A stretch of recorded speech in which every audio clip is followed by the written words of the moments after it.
doing it. I'm going mad. Firing it up. I'm firing up the stream and I'm going to go for it. And this time, unlike the attempt on Friday night when I was trying to do the UK Dota 2 lobby games, I'm actually going to capture the right window this time, so I'm not just talking over a blank screen. Because pro tip, it's not particularly interesting. How are we? How is the fantastic group of people that occasionally watch my cast? How are we all? And how are we feeling about Trent's chances this evening of beating the snot out of some other team? I'll put some other team because I have no idea who it is.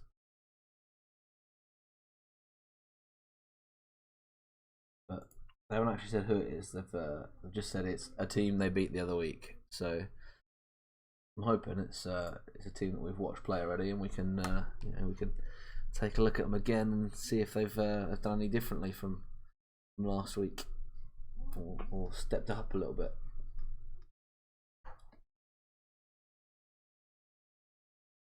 With a bit of luck, my voice will hold out because Tuesday night I was trying to cast the CS:GO and my voice was absolutely fucked. There was no way I was going to make it through that. So I did one game on Tuesday night and I feel really bad. So I want to make sure I get plenty of games in next Tuesday. I want to make sure I'm not killing my my voice. I mean, I've got some time off this week to recover a little bit. Makes it a little easier to manage. But yeah, we'll have some more UK Uni Dota tonight, and we'll see how Trent get on. Still no. They're asking just at the minute about if Mars is in captain's mode yet, which he's not. So sat reacts only. I don't think he'll be added for a little while yet because he's like really on the real fine line between balanced and not balanced. Like, I think it's one of those where situationally he's really, really strong, and then otherwise he just feels really underpowered. I don't quite know how they've got it in that exact gap. Really strange. But so we'll see what they go for in the absence of Mars in captain's mode, because there's still plenty of other heroes. It's not like they need Mars. That being said, I say okay, he's only really good in particular situations anyway, so it's not like they desperately need him. I mean, they've relied on like 3 picks anyway, so it doesn't matter too much that he's not there. Also, we got this new Dream League going on. I've won plenty of bits off of Dream League because the Dota Pro Circuit app to go with it, and you can bet. And I'm telling you now, it is great fun. It actually made me care a little bit more about the majors because I'll be honest, I haven't really followed them properly I haven't actually followed competitive Dota for a little while.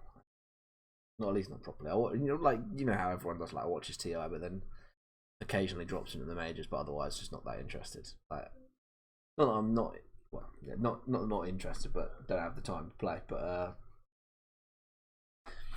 I say I've found with the Pro Circuit app, it kind of makes it a little more fun to get in and drop into those games and watch them. I absolutely love it while I've been at work. It's been quite fun to have it on in the background. I've also got to test my little replay thing. I'm gonna do this little try and see if I can actually get the timing around this now, because past couple of times I've tried to use it, I've got it all wrong, and there's just been a replay going in the little side screen, and it's just not of anything particularly interesting.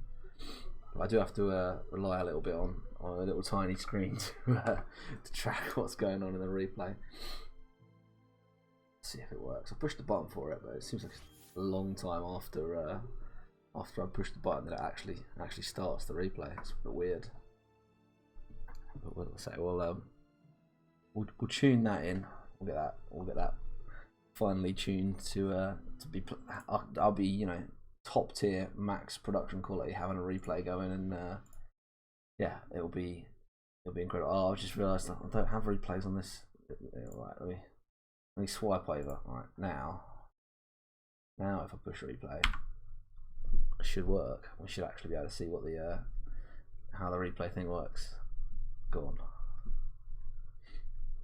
Go on.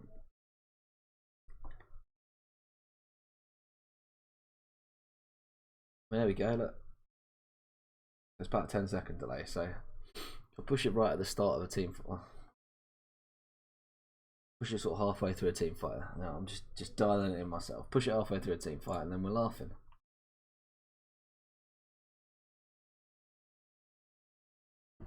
Yeah, you can see me harassing them to actually try and set the lobby up properly, because the last couple of times we've had games, they've not put the delay on in the lobby, so I've been watching live and casting live, and it's like, well, there's a 2-minute delay if I watch from outside of the lobby on Dota TV. There's a 2-minute delay if you actually set it up in the lobby. They're like, oh, you need to delay it by 2 minutes manually. It's like, no, you set the delay in the lobby and then it's actually on 2 minutes. Or I watch from from Dota TV outside and it's 2 minutes either way. But I'm not setting the delay. Like, delay shouldn't be manual on my end, because then I can't interact with the lovely people in chat. Where's the fun in that? You're killing it. You're killing all my fun, and you're killing everyone in chat's fun, and that's not cool.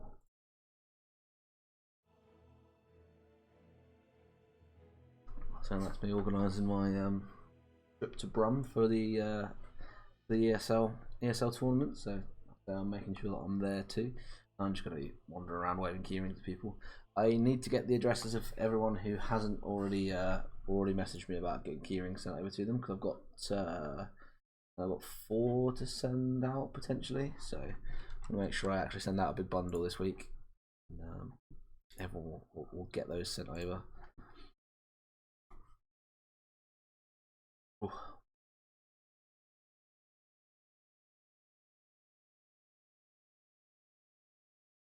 I want to know if people have actually watched Dream League. How much have other people made in betting on Dream League? Because I think I'm up about 400-500 bits. I think, not 100% sure, but I think I'm up like 400-500 bits. So I'm gonna keep at it and keep gambling and see how I get on.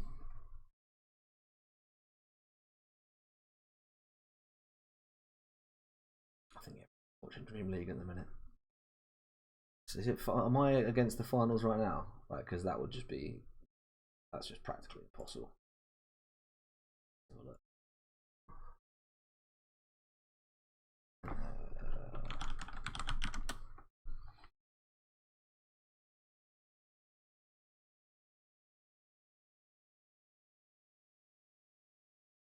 Oh, it is the grand final. Yeah, probably going to struggle to go up against that. Let's be fair. I can't imagine people are going to watch him, but we're just looking at the meta pick. Tide Hunter,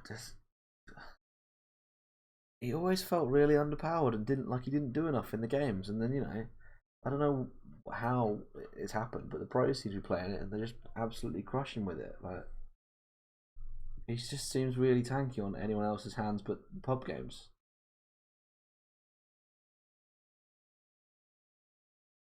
How did Secret get dicked? Oh, they got beat by VP. That makes sense. I've got this feeling like it's going to be exactly the same as last season. That VP are going to be really strong all the way through the season. They're going to get to TI and they're going to flub horribly. And what's the point in playing through an entire season as hot garbage and then just not like absolutely perfectly, and then rocking up to the TI as hot garbage? Like, TI is the big one. Like, TI is the one you've got to bring it for. And it seems like every year they're really strong up until TI, and then they fuck it right up. So, I mean, I personally don't like.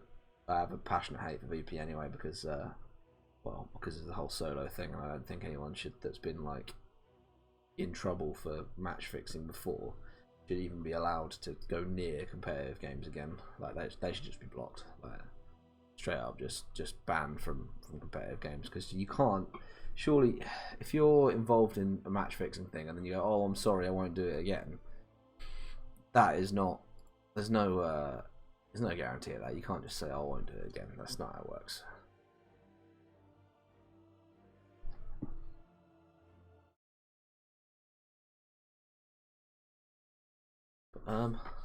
But yeah, we'll see how Trent got on.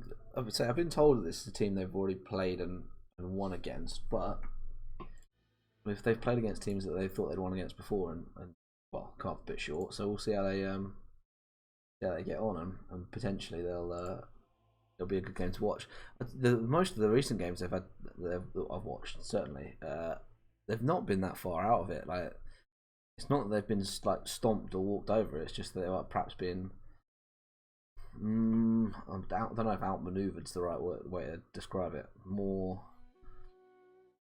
I mean, there was a game they got really hardcore, like outdrafted, and didn't even realize it until it was too late. They just didn't have a solution for something, which felt kind of horrible because they probably it looked a lot like they were just gonna like hold it out really easily and come through, and then somehow it just never really came together. But yeah, we'll see how they do. Still no lobby yet, so I don't know what they're doing. But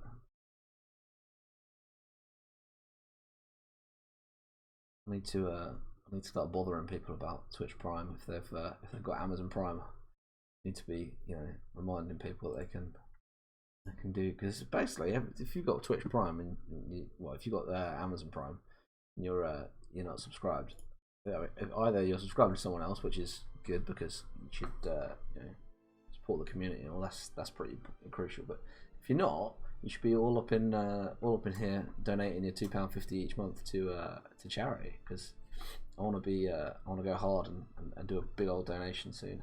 Because Twitch basically, like when you're affiliated, it like the whole Twitch thing doesn't even like start until you've accumulated enough to get $100 out. So as soon as that happens, I'm gonna do like a big donation, and I'll tag all the people who've subbed and then done bits at any point in that, and just say, oh, I mean, thank you from the whole like sandwiches community. Screw Dream League, big up UK Dota. That's what I want to see. Hype in the chat from the one VIP. Give me the loot, because it's only the Dream League finals that we're against, and who watches Dream League anyway? Apparently, whoever Trent are supposed to be playing, because they're not even in a game yet. See if I can get in the NSE like Discord and sort this out, because I'll find out who they're supposed to be playing. Because I mean, they're supposed to be starting at 1:15.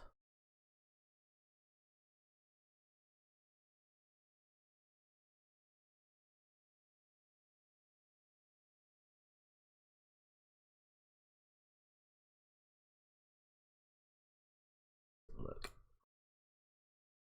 using my boy runs for such. Of course it is. Of course it is. Let's have a look in the old NSE Discord and see if we can find out what's going on. What's going on?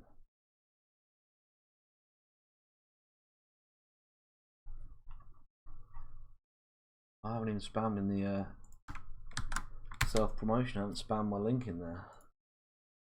What doing? Nice Pepe, Omega Ultra Pepe. What? Oh, there's nothing but meme spam.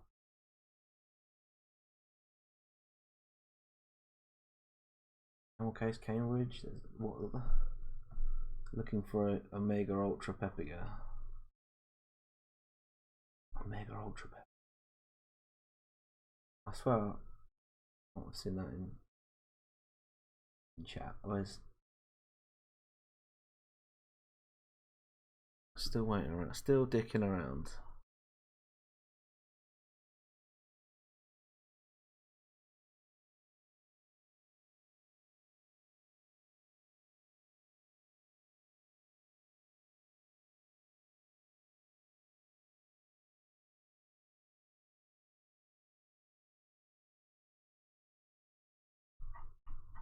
We'll get there. We will get there. I'll be very disappointed if we end up without Dota again. How can we have that?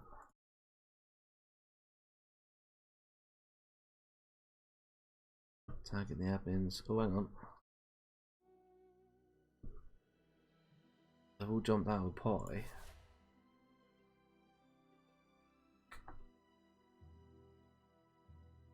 NSE Stags as tag team, NSE NTU as oh.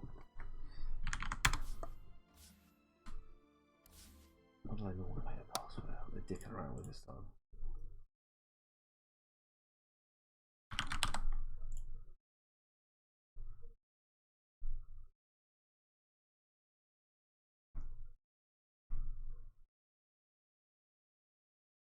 I will bring NSE Dota to people if it kills me.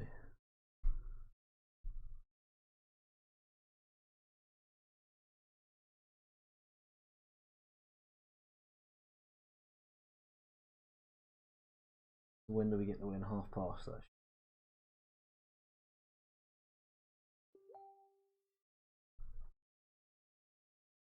Oh, okay, well, that is it. So some of the poor, the poor Trent guys, it's going to be their last games for Trent because you know there's no summer tournament and that's it, and we don't even get to watch it because their team's just not going to show up. Rip.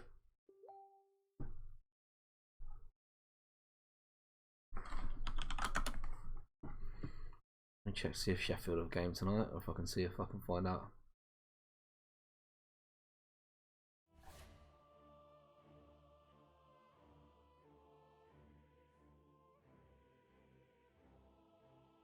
NSE Stags versus tag team.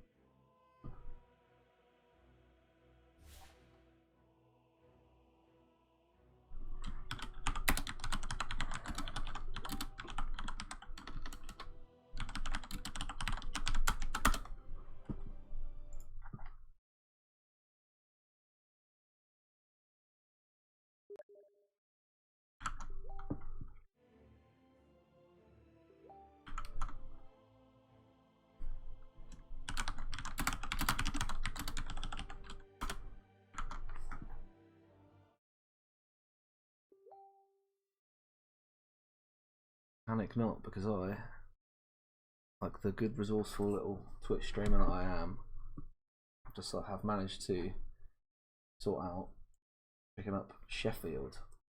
Who have we got? Is it Lucky Grey Kitty? Hey, Lucky Grey Kitty, thank you for jumping in. We'll actually have some Dota soon because Sheffield Uni I'm played a couple of games with. They're gonna their game hasn't started just yet, so we're gonna catch theirs instead.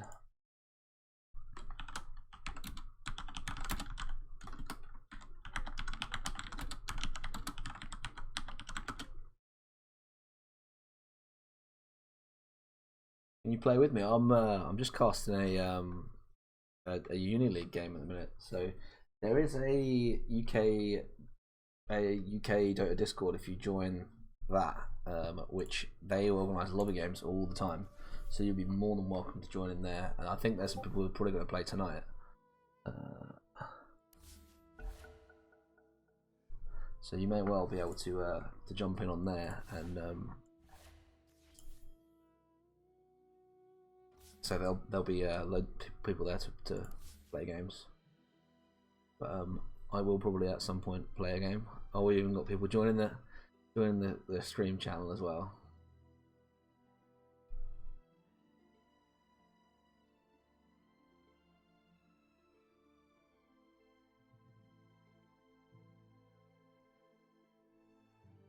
Zimbabwe.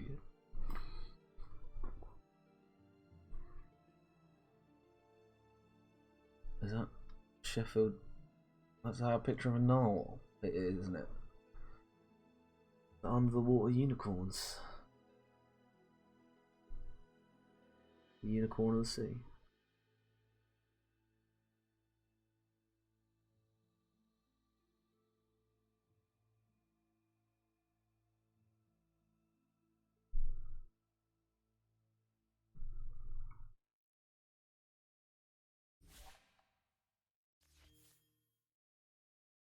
looks like Trent are going to dick around and play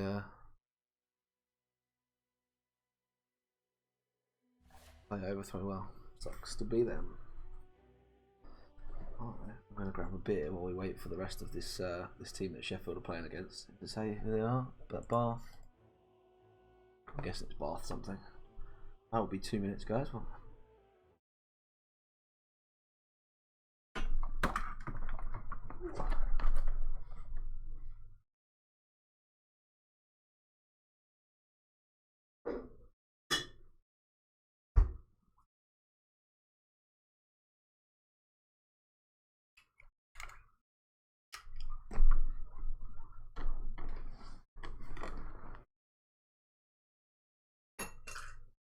whoops.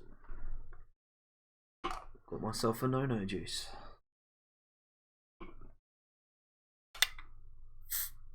Here we go, look. I might actually have a team.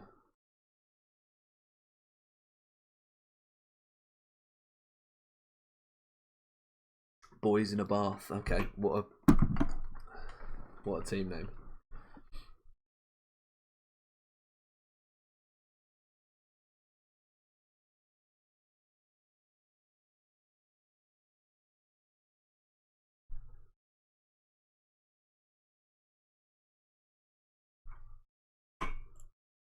Switch some team names over, so the boys in a bath.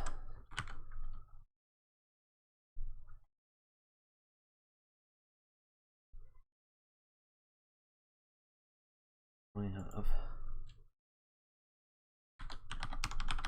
Sheffield Sharks. I'm gonna dump that there. We can have some. Can have a hot link, and then I'm gonna put us on that for the draft because hype.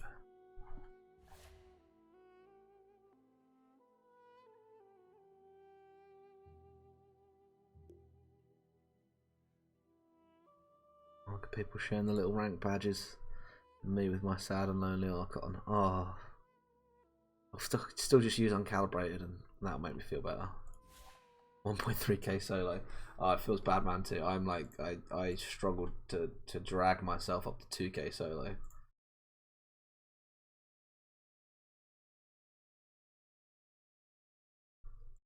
I calibrated probably, you know, well, I've been playing since 2012, so we're talking nearly October 2013. So I've been playing nearly 6 years, and I calibrated in the first like 6 months, and I had like a 1.4 solo MMR, and it was just painful. Like, I mean, even getting from 1.4 to 2k was just an absolute drag. It was genuinely painful. Then I had a serious sweat on between about like 2.6 when I was like party MMR, 2.6 to 3.3. I absolutely sweated my way to 3.3, fell for about 2 months and ruined my rank just before they brought in the medals. So I would have hit Legend 1 and then actually came in at Archon 2. Oh, it's Sheffield Sharp Snout Tube Shoulders. Alright, let me change that a bit more editing on the fly.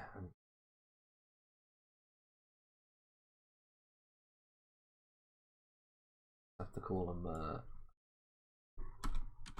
ST. Sheffield ST, that covers it.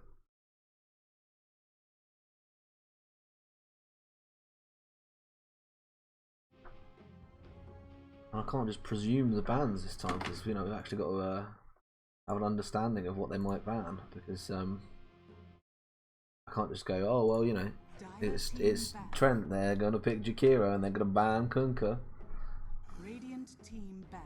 I mean, the ban pretty meta. The Viper's been broken for a couple of weeks now. Lifesteal has been meta since, well, since the Strength Hero rundown has been strong. Pangolier, everyone's complaining now, like I was, about the fact that Lucky Shot can both silence and disarm for 4 seconds, no cooldown. Like, no hero should have a passive that broken. Doesn't seem fair at all. 5 seconds remaining.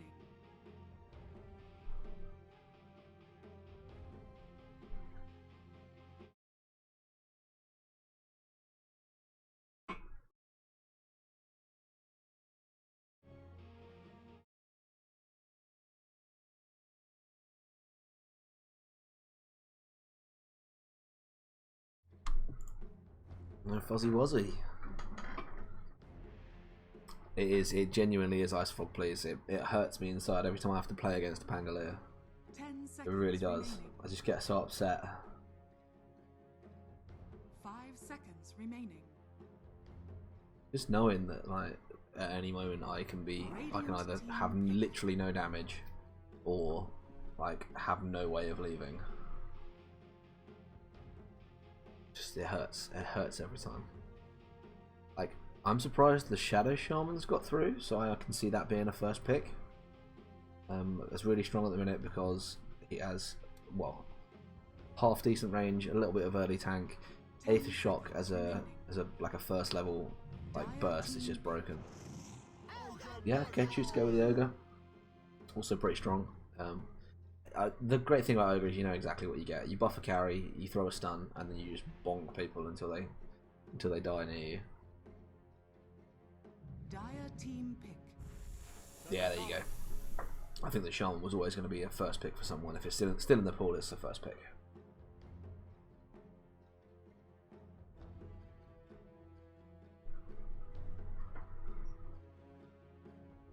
I just spotted they didn't want to play against the Brood, so does that indicate maybe? I don't know. I'm not quite sure who they pick.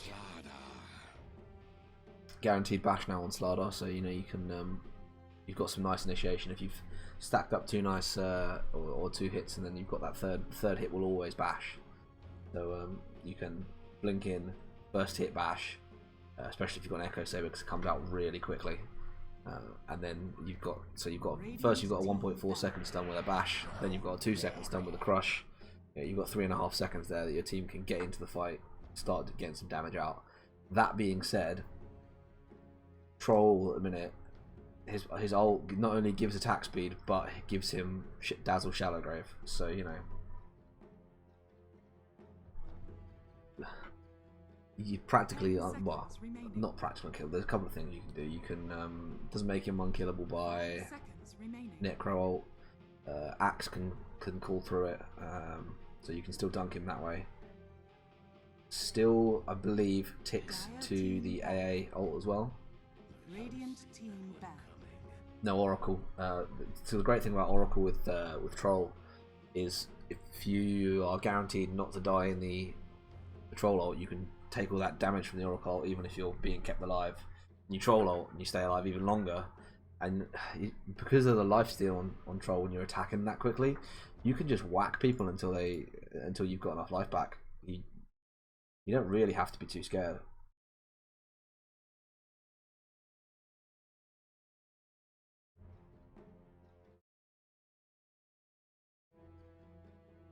No Clinks. I'm surprised they've got a lot of physical damage there, because Clink's like physical damage, PA physical damage. I wonder if they're perhaps looking to pick up something. I don't know. I mean, who's really scared of physical damage? 5 seconds remaining.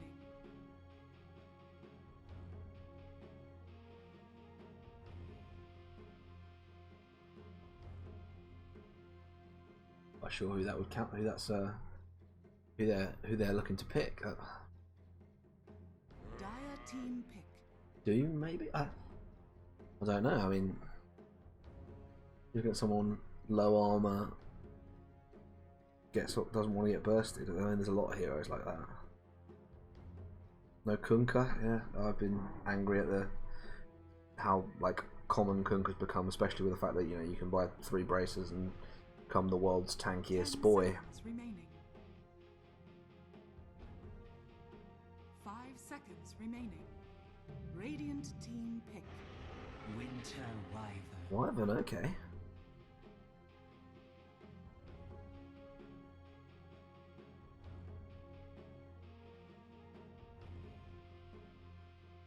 The great thing about Wyvern into Troll, I guess, is you can protect from that physical damage with the cocoon. So for Trolls just laying into one of your teammates, you pop the cocoon and they're safe at least for a couple of seconds, because he can't really do much damage to them unless he's got like an MKB or some sort of magical like pierce through that.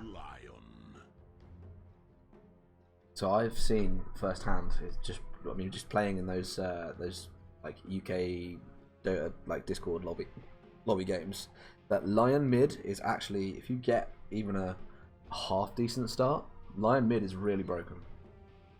Like we were, I mean, I was playing Weaver and I finished going like 3-3 and 26. And the problem is not that, I mean, I couldn't get kills because that Lion could one-shot finger like most carries. Like, but they had an Ursa on their team and he was popping his ult and the Lion was just like, well, we really don't care, bang, and you're dead.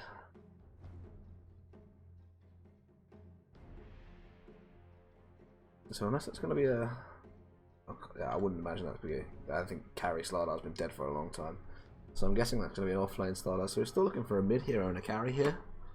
And I say I think probably a mid and a well, I think probably a mid and an offlaner for boys in a bath. But I could suppose see them. You could see them go for the mid line, and then perhaps they're looking for offlaner and carry. Shadow Fiend.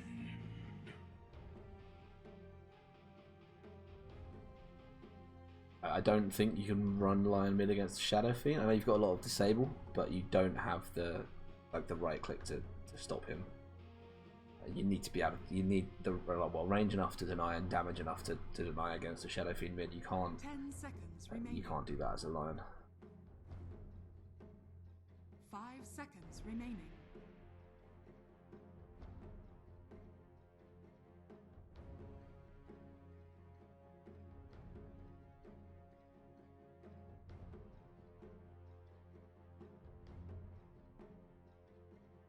Little cheeky me put him in the chat.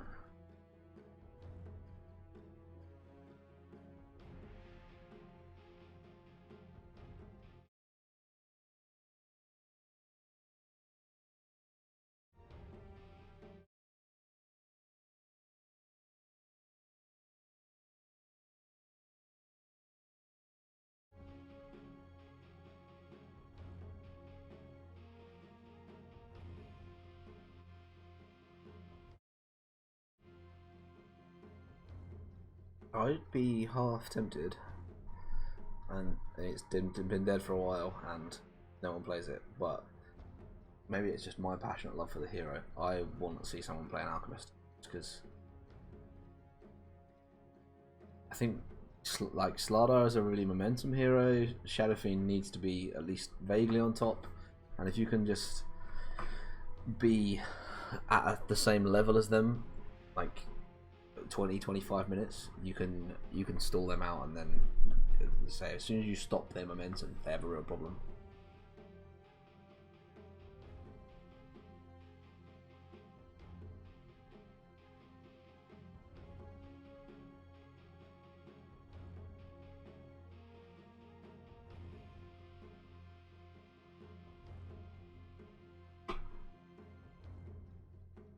Dire team ban. Tidehunter.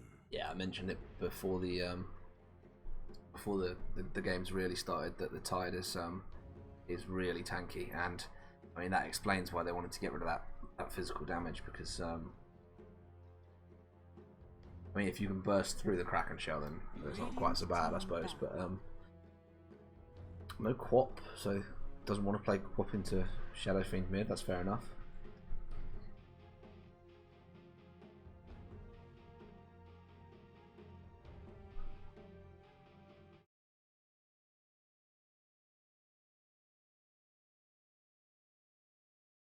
Team pick.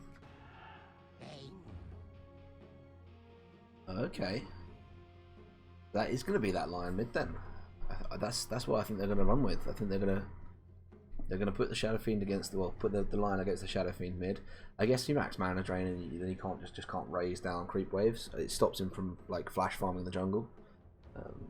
But yeah, I'm guessing they're going to have that Lion mid, unless it's going to be a Bane mid, which is weird. 5 seconds remaining. No life stealer to be able to rage and stop the Bane from getting a single target out. So Jug maybe. I mean, it combos well with the Winter Wyvern Arctic Slow. I'd be tempted to pick up the Jug. What else is left in the pool that's particularly strong?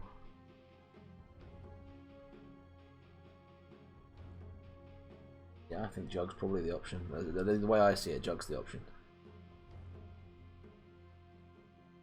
Sheffield might have a different idea though.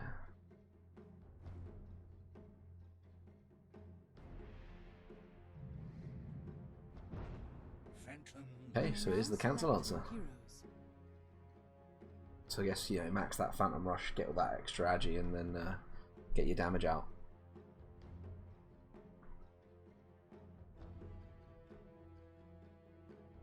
So guys, if you haven't watched before or you don't know, I give away keyrings for particular things being met in the game. So this week it will be, or this game it will be, if the Troll Warlord survives a team fight only because of his ult, or at least goes, how do we define that one? I suppose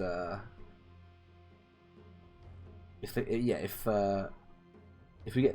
there's a team wipe, if there's a team wipe and the Troll survives the whole fight with at least 3 kills, then you put "man too angry to die" in the chat and you win yourself a keyring. I'll post it out to you.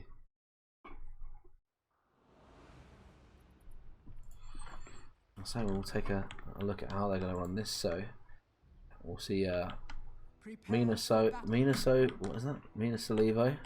going to take that Shadow Fiend mid. We'll see Pact taking the Phantom Lancer into top. We have IB Hairman on the Shadow Shaman. We have Splatman 678 on the Winter Wyvern, and we have Mike, just Mike, coming down into this bot lane on the Slardar. And then on the Radiant side, so Boys in the Bath, we have some characters that I can't actually read. I'm going to pick up the Troll Warlord. We'll have Timbo Nort taking the Bane. We have Ross, and that line is going to be that line in mid. We'll have Waffle Lily running into top with the Ogre Magi, and he's going to be paired up there with the Tide Hunter, played by Shah Kwaku Yu. 30 seconds to battle. There we go. Already the Tide going to lead with this slow straight into the Shaman. In comes the Fire Blast. I'm going to try and run this Shaman down. I mean, if there was a bonk lane, if I saw it, this is the one. You know, Tide with a big old anchor, just bonking, and the club of the Ogre Magi, and the PL's just going to go over and, well, okay, if you're going to take my rune, I'm going to take yours. The battle begins.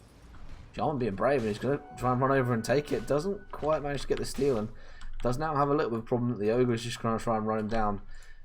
Doesn't have that Orb of Venom, so can't really slow him down enough. And he's just going to heal up.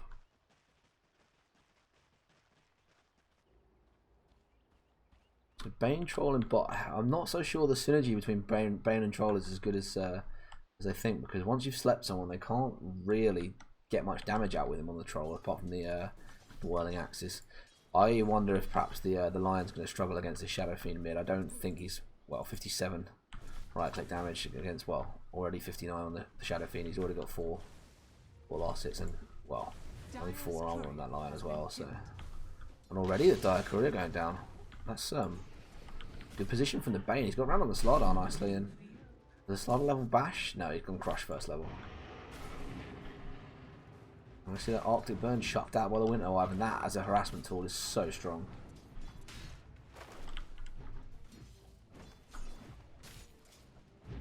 Really aggressive positioning from this Bane to just stand in the creep wave and right click. I've got this Slardar really low.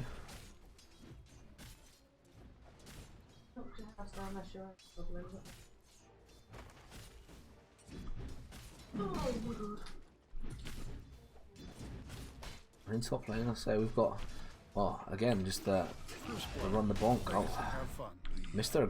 Aggression onto the Slardar. He was really low, and it looks like they're going to right click the Winter Wyvern down too.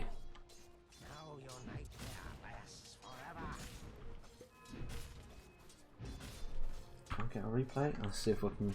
Let's give the old replay a test and see if that pops up. Didn't quite expect that to be the lane. We did get the first blood, and I thought that perhaps the bonks going into the Shadow Shaman might cause the first blood on top. But of course, the Fire Blast, they're going to try and run down the the Shaman. He's trying to get his right clicks out into the Ogre. In comes the stun, and poor Shadow Shaman just ran down. Could see the Shadow Fiend pick up the kill on the Lion mid, so I think that's going to be a real struggle for him now, especially with that, you know, the Shadow Fiend, like getting the extra last hits, getting the extra damage for the kill as well. I mean, so he's up to 13 souls already, it's 14 now, so he can just be really aggressive. Lion only has 4 armor and needs to be careful here. Stun is perfect though, and the Shadow Shaman is low. Well, so Shadow Fiend is low, does pop the Fairy Fire, and they bonk down the Shadow Shaman top. And PL caught in trouble as well. Now they're trying to turn and be aggressive onto the Ogre. In comes the stun. He's locked down. Goes the wrong way with the doppelganger and gets himself in trouble. And already the boys in a bath are being really aggressive. I do manage to catch out the Slider. He's in the wrong position, and then comes the Whirling Axis to finish him off. I'm not sure if that Arctic Burn damage is going to be enough to bring that troll down. Does tick out. It sounded like they used a salve there as well, so that's a salve wasted on the on that side. But because of the aggression in this lane, I think they're okay with that. I think they've already picked up quite a bit on the troll. I mean, he's behind on last hits, but net worth wise, because he's got these 2 kills already, you can't really write him off. Like, he's not actually behind net worth wise.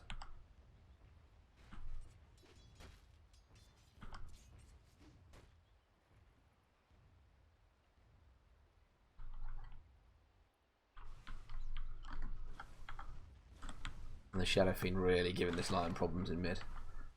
I mean, yeah, 14 last hits to the Lion, 23 up on the Fiend, and he's now got that Arcane Rune and can spam out these raises as well. So you could probably see him go for this line here. Now he's got the mana as well.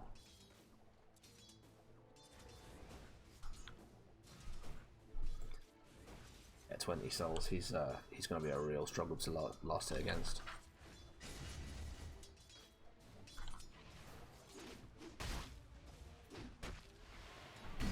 I managed to get around on this Bane. Does have the stick, or doesn't have the, sorry, does have a Fairy Fire to bring himself back up. Now the Slardar are in trouble because the Troll's laying into him. There's the bash, and the Slardar can just bring that Troll down. Well, this poor Shadow Shaman has the salve, is going to be safe from these creeps, and Ogre wants to run in there, throws the Fire Blast, but the animation is just not long enough. And then the Wyvern now picking up a kill onto the Bane in bot. This game is all over the place. Yeah, the Lion already really scared of the Shadow Fiend in mid. Just knows that damage difference is huge. I mean, already over 100 damage on that Shadow Fiend right click, so just can't lane against him really.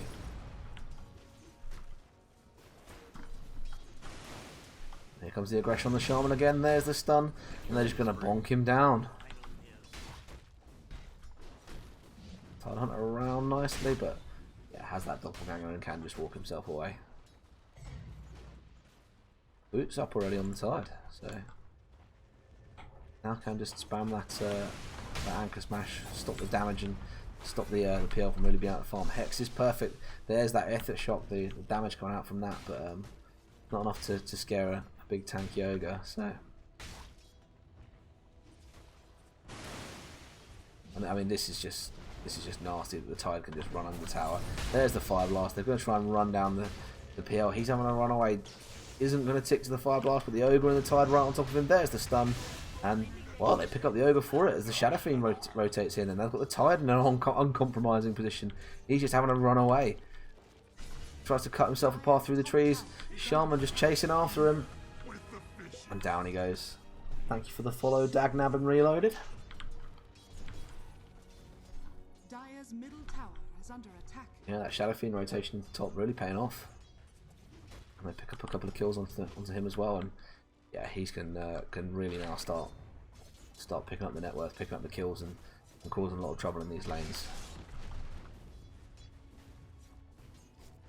I may even move the Lancer into mid so that the Shadow Fiend can farm up the jungle and and then rotate a lot more. I think yeah, they want the extra experience on the Lancer from mid. Catch him up a little, get him back into the game.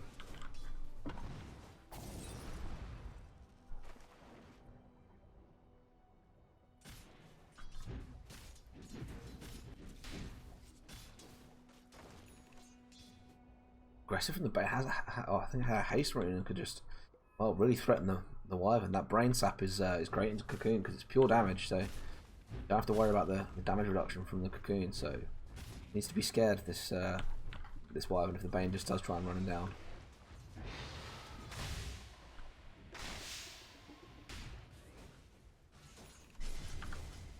I'm already 50 last hits up on the Shadow Fiend in mid, so he's really giving that Lion a problem. Middle tower is under attack.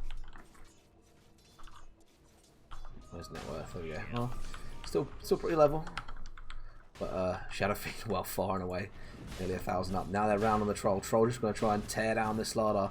Has to turn and run away, but going to run into trouble because there's the rotation from the Lion. Has this finger and is going to want to use it. Whiffs the stun. There's the Hex.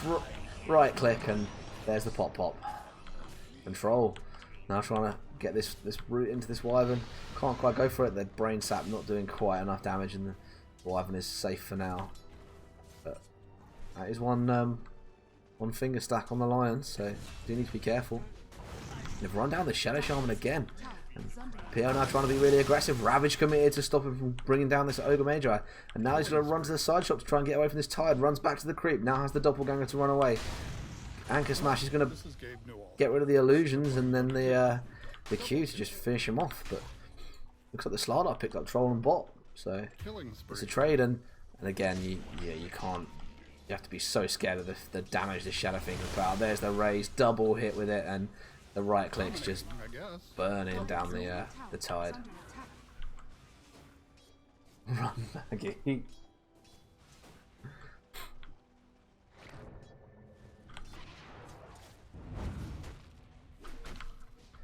That was a misplay. Is there no question mark for that? Oh, thanks Bob and Og for the follow. Again, movement from the Shadow Fiend. Already up to level 10 even before 10 minutes. And yeah, topping the net worth, topping the last hits. Yeah, 1,500 gold already ahead of his closest competitor, who's the Tide now. They're both the Tide and the Lion ahead of the Troll. So he has had a tough lane against the Slardar. I was surprised the way they were aggressive into the Slardar in the first couple of minutes. I didn't think he was going to be able to do so much in this lane, but yeah, a lot coming out from the Troll. So Bane with the deny to creeps. Dire's bottom tower is under attack. This poor Shadow Shaman. He's so fragile against this Tide and Ogre combo. He really can't stand up to them. And I guess just here to scrounge for a bit of XP and hope he can pick up wards. I hope it has that Aftershock so he can farm up the creep waves. And Tide can just run at him, knows he can tank the tower as well. And with the Ogre here, here's the Fire Blast, and it just there's so much damage to this poor little Shadow Shaman.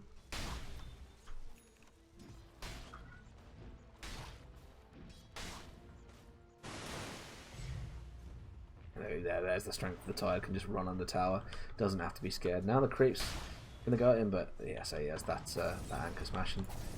Oh, with the lifesteal, he can just bring himself alive. Here comes the Slardar top. They're going to rotate the Wyvern in as well. Commit the wards to trap the Ogre in place, and he's going to go down. Now the Wyvern can just fly over them and try and slow this Tide down. Has that Arctic Burn to try and slow him down and rip away some of that high HP he has, but going through Kraken Shell, there's the Corrosive Haze, and with no armor, he is a lot less tanky, and Slardar just brings him down.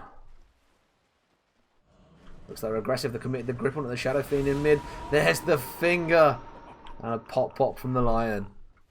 So 2 stacks up on him now, and they're well.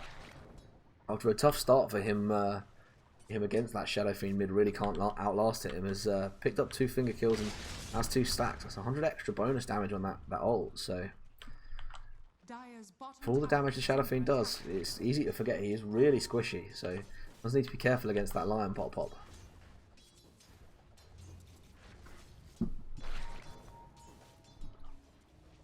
Oh, and a perfect ward, just spotting out the rotation from the Shaman there.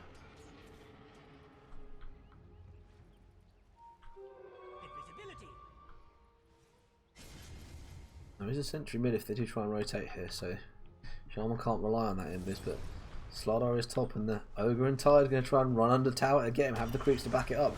There's the crush, tries the sprint away, goes for the corrosive haze, one hit with the bash, and can they slow him down? Have the Tide Q. Don't realise the Shadow Shaman's in behind. Are they going to commit for this? Looks like they are. In comes the Hex, they're going to slow the Ogre, and more right click from that Shadow Fiend, more damage. And catch up for him after that death in mid, after they committed that grip and got those souls back already. Yeah, way up to 36 already. And Tide needs to be careful if he's going to get gripped by the Shaman. There's the long range grip. And now the Shadow Fiend in great position. Double raise is perfect. Going to keep trying to run him down. Has the ward to see this. They're going to go in quite deep for it. Misses the first raise. There's the Aether Shock to bring him down.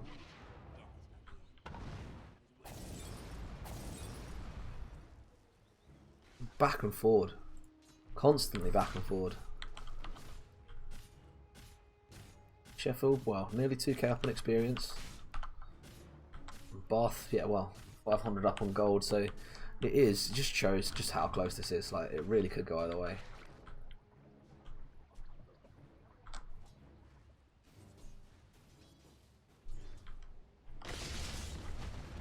The stun is great. It does take a full raise for it. There's the Bane. Comes over with the grip again and going to hold him in place with this Lion right clicks him. In comes the Tide. Cocoon is perfect. There goes the Winter Wyvern's Curse. Oh, the wards are almost trapping perfectly. Ravage comes out. They're going to try and run down this Shadow Fiend before he can get his damage out. Bursts the Tide. Now the Wyvern's being aggressive into the Bane. And they have to back up. Did have to commit wards for this, but they got the Ravage out of it, and the Bane ult was committed as well. So unlucky for them not to pick up that Shadow Fiend, and especially when they got the damage. He got all of his damage out, and Tide couldn't even run him down. It looks like they're going to hold on to this. Yeah, here comes the Shadow Fiend now to pick up this double damage, and they're going to hunt this troll. There was smoke. Yeah, there was smoke on the Shadow Shaman, and pinging out the Wyvern. So someone knows he's there, but gonna run over for the grip. Does he have it? Does have the range, and now the double damage Shaman doesn't manage to finish him off with the pop. Hex is perfect from the Lion to stop the Shadow Fiend from just tearing into his team. Stun coming out from Ogre. Wyvern is in the area to try and keep this Shadow Fiend alive. Commits the ult. Now starts turning around and wants to finish off this Bane. Raise is perfect, and now the Ogre in a poor position. It's double stun to stop the Shadow Fiend. Long Q, and there's the heal from the Wyvern to keep him alive for sure. And yeah, that percentage regen means that Shadow Fiend was always going to be safe, and already has a mech as well, so tanky. Control looking to commit onto the Slardar. How far is free from Bash? Has one queued already. Needs to commit the haze if he's going to get that damage out. Now starts hitting him. It does a lot of damage, but not when he's missing because of that spin. And the troll can now try and go for him. They need to rotate someone down. There's the troll ult. Root is perfect. Crush and the bash. Long range throw because the troll can just run at him, and yeah, now changes his mind. Doesn't want to dive in too deep and worry about the rotation. Wyvern in a great position to try and bring this Bane down, but gets to sleep and not gonna get away with it.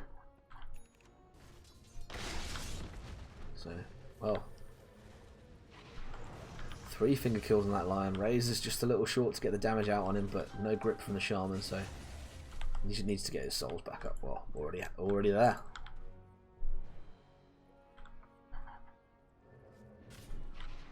And the Invis Shadow Fiend now as well. There's not much scarier than that. Has Greaves already.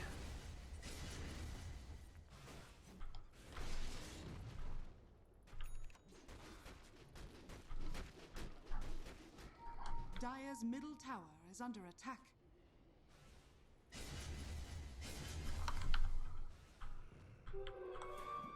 Both the calls on the Sheffield side farming up all right. Yeah, the Tide definitely performing better than the Slardar at the minute, but Dire's middle tower has fallen. yeah, net worth definitely on the I think on the Bath side, and this Shadow Fiend, he's right on top of the Tide, and there's the rush forward. Ogre is in the area. First couple of raises come out. It's a double stun onto the Shadow Fiend, and can't stop that Tide from TPing away. Commits the Ravage, decides to fight for this, thinks he can get the Shadow Fiend. There's the Greaves, pops the ult right on top of the Ogre. The waves just catching this Tide Hunter out. Now Ogre needs to leave. One raise, whiffs the second. And the Troll has arrived to back them up. Radiant's bottom tower has fallen. And all of the Bath team have arrived. Bane ends up sleeping himself. And then the Lance forward going to try and run him down in the creep wave. The Lion ult just pops the Shadow Shaman. And oh, great double ganger dodge to try and stay on top of this Ogre. Stun goes out into an illusion. Now the Troll roots the Shadow Fiend. And he needs to leave. Slowed down by the great blink forward crush from the Slardar. There's the Wyvern ult, and just Creep's going to run around the Ogre, but stopping that stun from coming out. Now the Troll ult. He's just going to try and bring this Slardar down while he's got that attack speed. Gets the root onto the Shadow Fiend. Lancer on top of the Troll to stop him. Now they can just try and run this Lion down. There's the Wyvern. The burn coming out to try and burn down the health of that Lion, but Sheffield now okay to just back away. And yeah, keep this Shadow Fiend alive. Unbelievable that he managed to stay away from that Troll long enough to avoid just getting torn down, especially with that ult out. But well played from the Shadow Fiend, well positioned in the Slardar as well. He was dangerously low. Quite a net worth advantage now onto that Shadow Fiend, and well, the Lion is a good 1,000 gold behind. Even in terms of cores, and well, apart from that Tide Hunter being quite a way ahead of the Slardar, but net worth is close. Pop, absolute pop from the Lion to just burst that Shadow Fiend. He is not that tanky. And, oh, 2k experience swinging away from Sheffield there.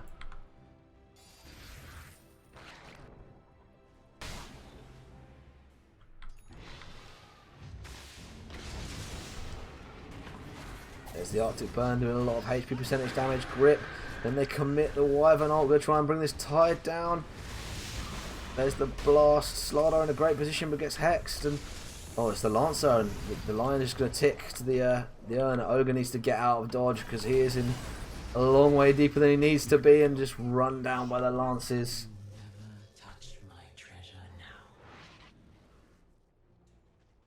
Dire's bottom tower is under attack.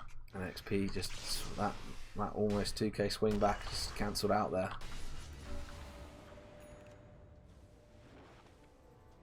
Radiant's middle tower is under attack. Radiant's Well, they have the fortify to protect it from the Shadow Fiend, and wards are quite a long way away, but so it does have the damage, and they're not going to rotate anyone over in time. Radiant's middle tower has fallen.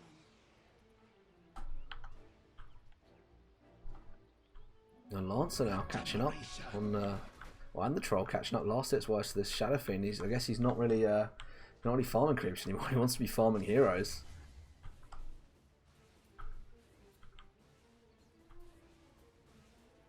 And every time he builds up a little bit of a lead, this Lion does manage to get that finger off and pop him and swing that gold back towards him. This is, well, I mean, just look at that. You know, every time you think it swung one way, it swings back, and a tough game. Very tough game. It's got that bang on 50-50.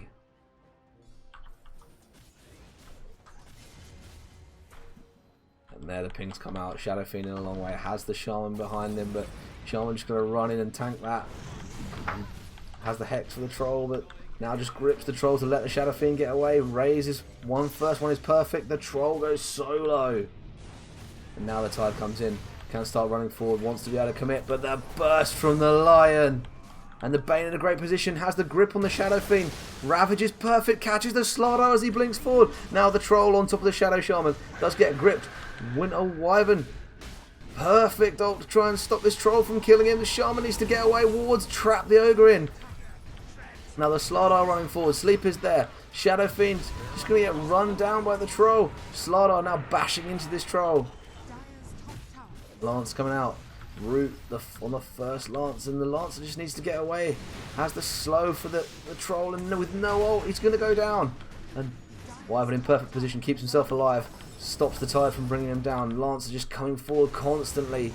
They can't stop the army. Now going to slow down the Ogre. Sees the Tide, turns to go on him. Has that Diff Blade. No mana on this Tide now. There's another Lance forward. Another 4 illusions. There's a doppelganger as well. 6, 7, 8. What are you running from? But 2 tanky. Radiant's middle tower is under attack. Lancer, what? In further than anyone else anywhere near him on his team.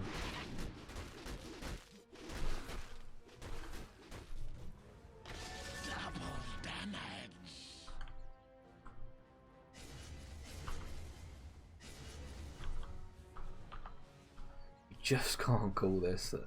It swings up, it swings down, and then 1,000 towards Sheffield. It will swing back again. It's this could go either way. It's a very tough call.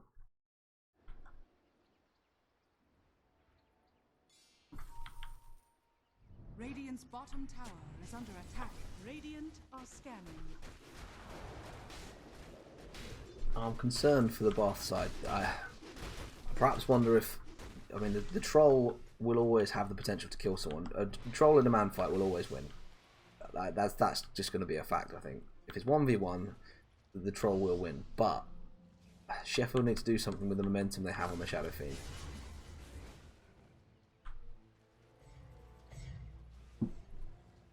The Lancer is a great fallback, but take over the game now.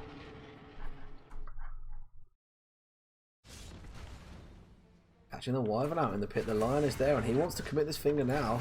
Oh, doesn't quite have it yet. And then he's caught in the wards. The Bane sleeps the Shaman to try and save that Lion. And now he's committed his sleep. He's locked in place and they're going to rotate the Shadow Fiend over. Starts charging that orb. There's the Hex. Changes his mind. Blink forward from the Slardar. Grip is perfect from the Shadow Shaman. Stun comes out from the Ogre. And he's just swarmed.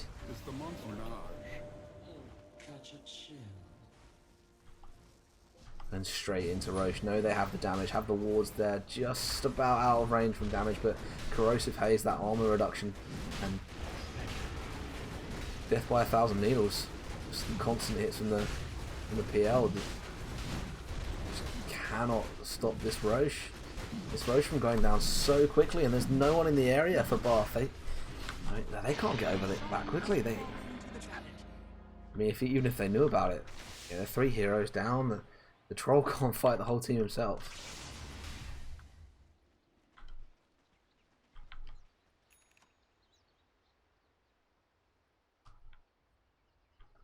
Tide, you don't want to be there. Don't be in Slardar's blink range. Sheffield just content to take a tower, I think. Don't want to overplay their hand. Quite happy to let the PL just back up and farm out. What's he going for next? Okay, so he's going to pick up a... Okay, Silver's Edge on the Lance, so that's a different one. I would have expected that to come out on the Shadow Fiend. He has his BKB now, so practically stun proof. Tide not even going for Blink. Looks like he's going to pick up Greaves first and just try and hope to run into the middle of these fights rather than blink forward. But I mean, 17 on the Wyvern with a blink, so even the Wyvern a little more mobile than the Tide, and the Wyvern can get on top of the Tide and stop him from that Ravage, and especially if he can catch him, well, catch him out like this. Slardar's been caught out. There's 4 people in the way. Bane grip is there. The Lion commits the finger with a Wyvern ult is perfect, and the Cocoon. There's the Ravage, but doesn't stop that Shadow Fiend from charging up that ult. The damage is huge to bring the Bane out of the fight. Now the Tide just going to try and leave. They're going to try and burst him, but he TP's away. Ogre going to run into the trees. Lion just grabbing some mana and leaving. Ogre is going to go down. Shaman leads with the blink. Going to try and get on top of him. Shadow Fiend just running at him. Lance is just cleaning up the back lines and making sure that Ogre goes down, and that's 1 less stun on the Bath side. Look at that, 4k now swung towards Sheffield. The first real break in momentum, and well, 1,000 up on the experience. 18 on the Wyvern, 18 on the Shadow Fiend, 18 on the Lance. So they're approaching these level 20 talents, and it's getting very dangerous. Radiant's bottom tower has fallen. 8 and 1 on the Winter Wyvern.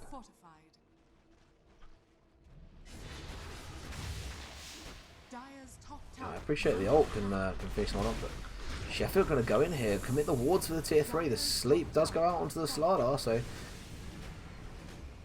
One less, again, another stun gone, but off back up to full strength. The ward's just going to lay straight into the barracks. They're going to try and bring this Tide down before he can blink forward and ravage. The Lion comes forward, but the Wyvern ult doesn't catch anyone to bring this Lion down. They're just going to use it as time to get the Lancer on top of him. Has no mana. There's the finger, but it doesn't kill anyone. And he's run out of burst, has to buy back. And, well, does he have that Ags? Yes, he does now. So only 60 seconds on that, but, well, the Ogre just gripped by the Shaman, and Sheffield can start clearing up these bot racks. And, well, not taking too much care. Think about going into mid, but change their mind when they see they've still got tier 2 tower. Slardar is caught out of position. Damage trying to come out from the Shadow Fiend. Wyvern's cocoon is perfect to keep this Slardar alive. Now the troll going to get on top of him, and, well, there's only so much the Wyvern can do, and Sheffield leave. They've done their job now.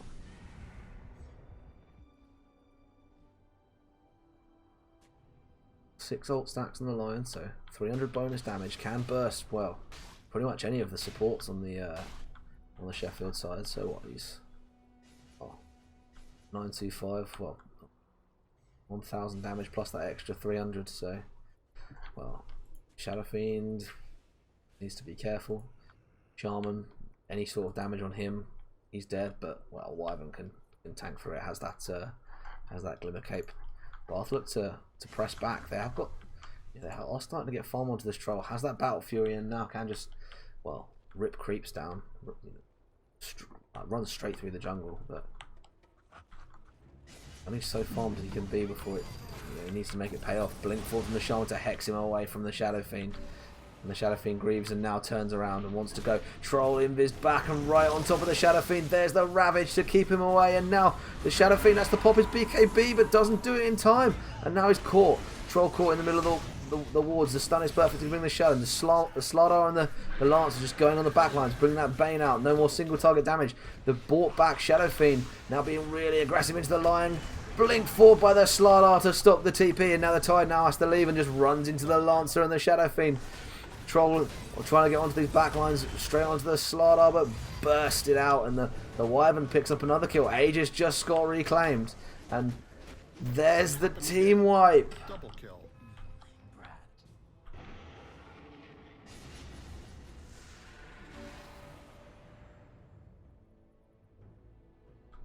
They just can't lock this Lancer down. They don't have an answer for the constant barrage of illusions. They can't put a pin on him and just burst him out. And the buyback from the Shadow Fiend as well, and he got back up to full soul so quickly and got a lot of that damage out, and, well, tanking up for those Greaves that didn't have to be too scared when he had that buyback, but had to fight. And Control in trouble here. You don't want to go on your own. That was Tide going to try and get in, but he doesn't have Ravage for 70. He can't really stop them just laying into the racks. More illusions coming forward. Greaves, the sustain is great on the Sheffield side, and they're just going to keep this push going. And, well, I said they needed to do something with the momentum they had on the Shadow Fiend. They're doing something. He winds up the ult to push them away. And Troll just keeps looking like he wants to go and then can't. But Sheffield's still locked out because they haven't taken tier 1s in top. It's a big wave going in. And aggressive from the Lion. Does get on top of this Winter Wyvern. It needs to find a way out. The stun is perfect. And then comes the Fire Blast. Slowed by the Bane. The ult is perfect. Oh, they're going to bring the Lion down while he can get away. Just about gets out of vision. Now needs to find someone to help him. Has that Glimmer Cape. Going to invis away. The Lion is nowhere there. Blinks forward. Gets caught by the cliff. And the pop. Radiant's middle tower is under attack. He looked for all the world like he was going to get away, but there's just no push on the Bath side because the Trolls had to leave because of the creeps in the base. It's aggressive from the Lion. There's another pop and the Shaman running away with his tail between his legs. He is so scared. His health is not that much higher than this Lion's finger burst. 7 stacks on that now, so this Shaman needs to be very scared.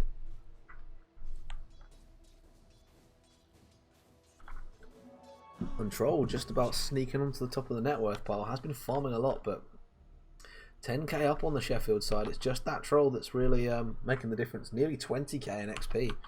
And, well, from a 50%, almost perfect 50% when we last looked. Look at that. 85% now going towards the way of Sheffield.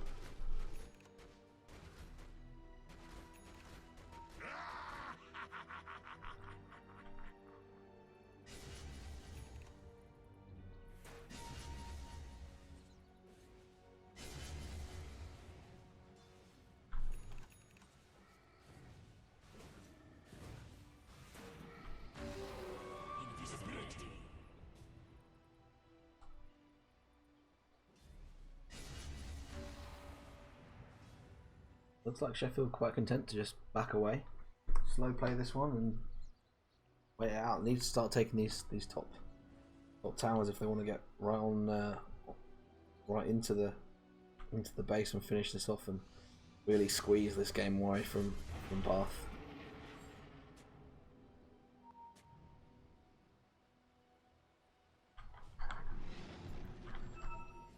And Bath a long way smoked in, but gonna heal up that shaman so he can stay in the fight. They're gonna run into the wyvern in a poor position. And another heal just to keep this shaman alive.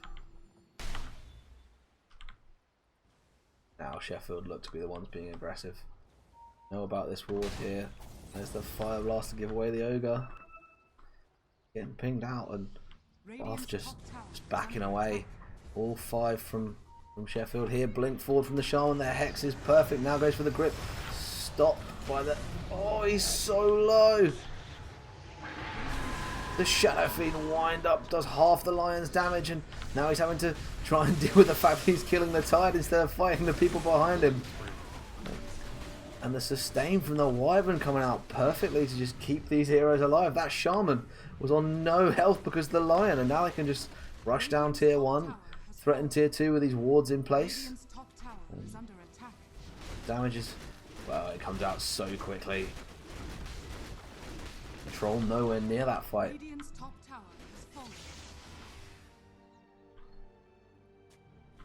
Here it goes, the last Tiger on the fence. Troll is a long way forward. The cocoon goes onto a creep.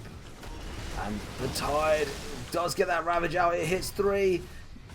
Shaman not going to be able to get any of his control out. The BKB troll now ripping down the slot with a wyvern heal. Look at that attack speed. Can't even get the bash out. They're going to try and stop him. The crush is there. The Slardar does go down to that troll, constantly hitting and rooting. Shadow Fiend now caught out by the ogre stun. Grip from the Bane. The sleep onto the wyvern to stop him from being healed. Now he has to glimmer away. And overcommittal perhaps from Sheffield means 100 seconds with no Shadow Fiend, and they have to be really worried, because if they can, well, if Bath can get out quickly, this is real concerning. They managed to take top racks. Sheffield lost racks top.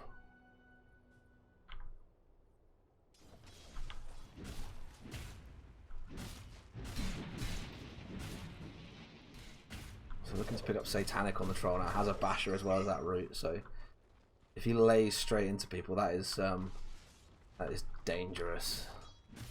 Let's just keep them controlled. Like I said, the 1v1 man fight, the troll, he's not going to lose.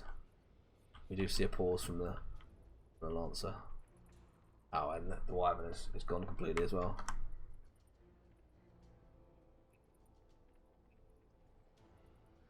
Good work. I thought that was you. Go crazy. I think Bath are making the right call here. I did think perhaps if they really went aggressively enough and tried to pick up even maybe one more lane of racks, they could bring themselves really back into this. But looks like they're gonna make the right choice. Gonna grab the Roche and try and secure themselves a route back into this game.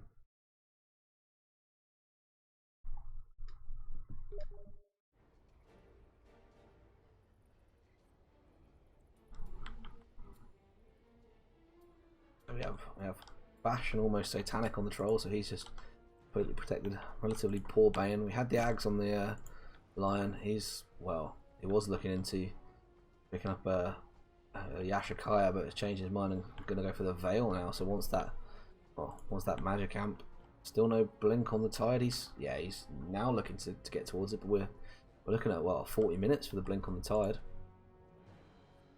We've got the Ashrakaya, Diffusal, Shadow Blade on the Lancer, and is he? Yeah, he's going to finish off a BKB. Blinks on 4 heroes on the Sheffield side, so really have that mobility and can get into the fights and back up the teammates that get picked off. They need to be I was going to say a little less concerned with the grip from the Bane, but when they can get people in to help out, it's a little less threatening unless the whole Bath team's there. Look at the attack speed from the Troll.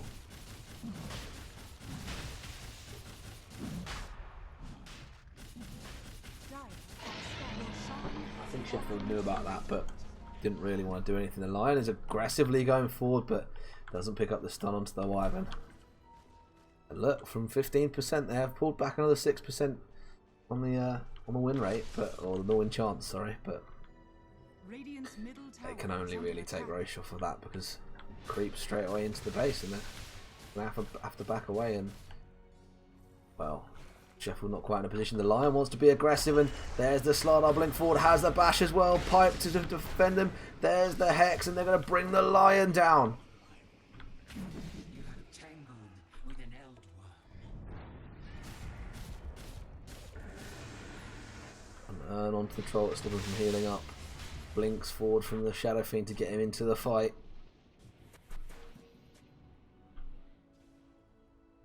Sheffield, looks like they just want to take these shrines, protect their cover when they go for this top set of racks. Well,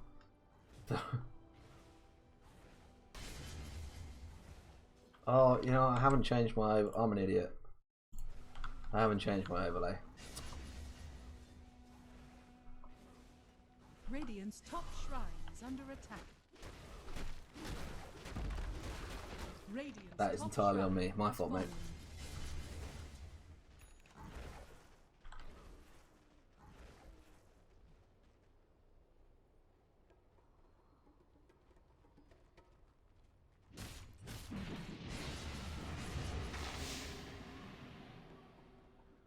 What a rookie error. The whole game having the complete wrong overlay on.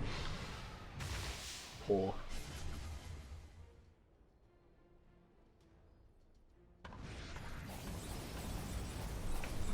Radiant's And there's the top squeeze, tower all is under lanes in attack. from Sheffield and then backing away.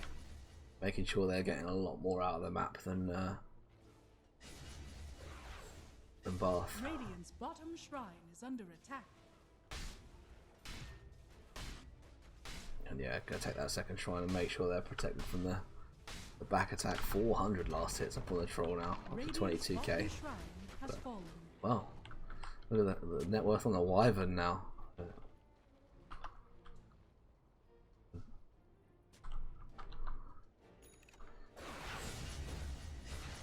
That Lion even committed his ult to. Well, it's only a 20-second cooldown, so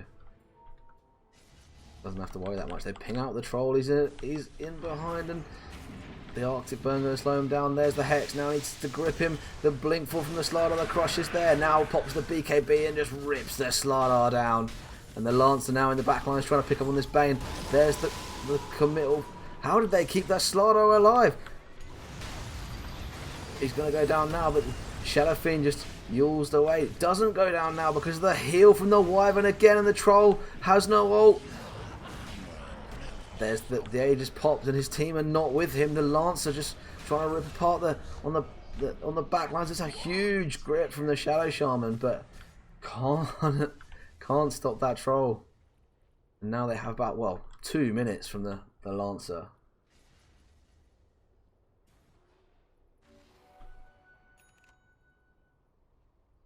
Now is the time for Bath. They're going to go for it. Dire's middle tower is under attack.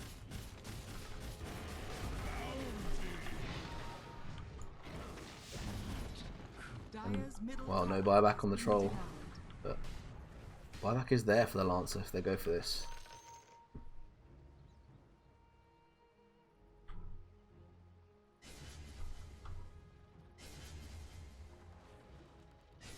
again, I think Bath are making the right call.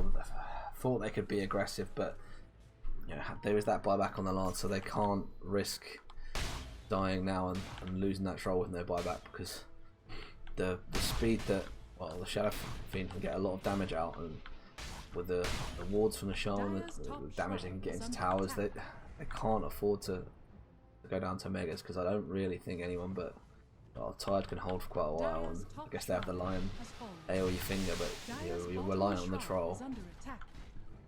And now it's Bath's turn to, well, close out the shrines and protect themselves from the back attack. And look, they're clawing it back. Dire's bottom shrine has fallen. 1% at a time. Slowly just dragging themselves back in on the win chance. And I think perhaps Dota Plus very heavily favouring the Lancer. Dire's bottom tower is under attack. He needs to be a bit more careful with this lineup, because if he gets caught out without it, he needs to make sure he's still got that to burst out the supports, because that's going to be the...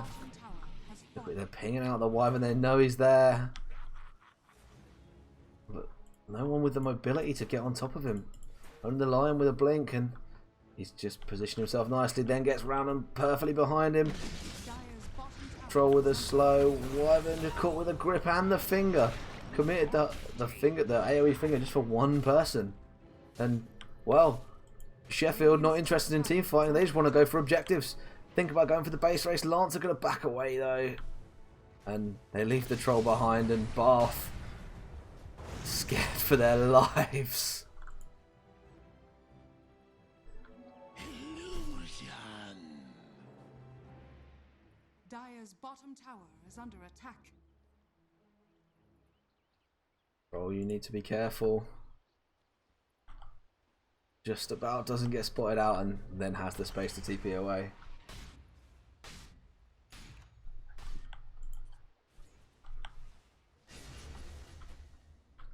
Don't forget, guys, if you haven't followed already, when we hit 100 followers, I am giving away a t-shirt, which you can have a look at in the bottom of the channel. So take a look at that, and yeah, 100 followers, I'm going to pick one person at random and they're going to get that t-shirt. And I'm going to actually send out some key rings this week as well, because a couple of people actually decided to send me their addresses, so I can get some of those out. We can see some key rings. Some people. I've got one for Gary going. I think Maureen's already had hers. We've got need someone out to Pete. Still got some to Steve. I've got Hero Mate. I've got Diagrams. I've got a couple to send out. So if you haven't already sent me your address, make sure you get it to me, because I'm going to send them out in a wave this week.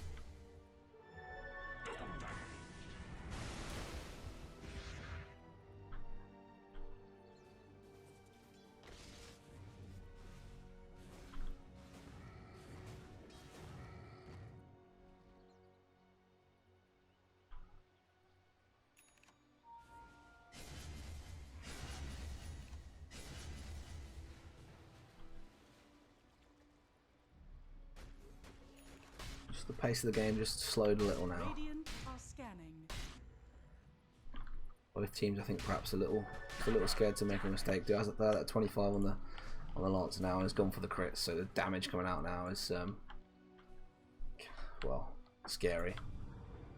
That's an aggressive blink forward from the Shaman straight into the Tide. Now he's in trouble. Bane going to try and come over and get the grip. Has that Force Staff to keep him away. Wasn't far away from being a casualty there. Not quite got the 25 on the Shadow Fiend. Well, I'm not really sure what he goes for here. Hasn't really built physical damage. Does have, well, 7k. So I'll make a decision at some point. 22 on the Slardar. Oh, we've got 25 on the Troll, so you can just purge off that stronger spell. And, well, still only 23 on the Lion, so I think he takes the spike range. Shadow Fiend, well, almost running straight uphill into that Tide.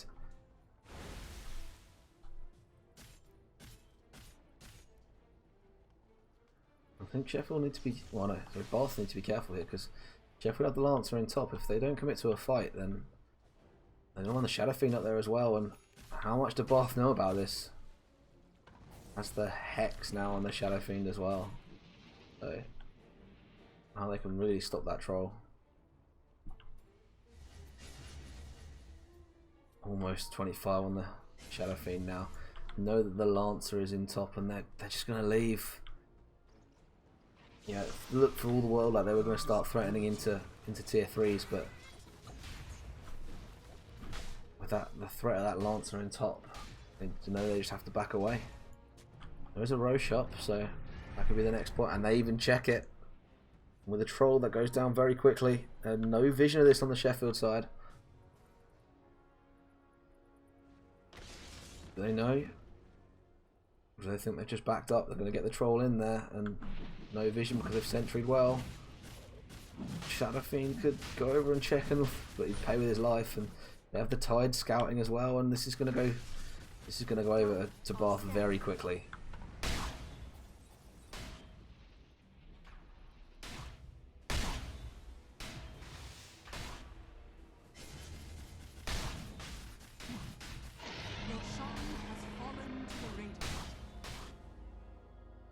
They have the refresher shard to the Lion, so there's a double finger coming. He just wanted that troll, and now he can just man fight 2 people. Has Basher, Satanic, has his BKB, just backpacked it.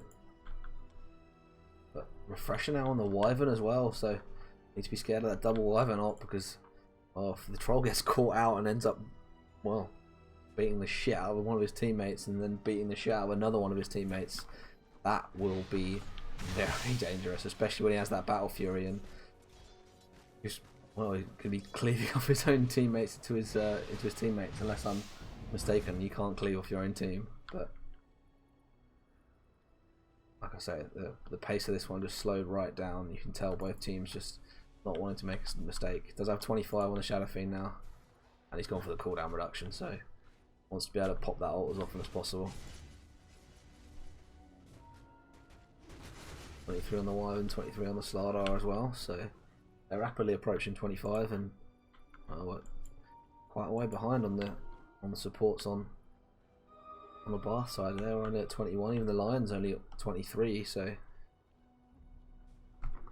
let's have a look how much have they clawed back the Dota Plus.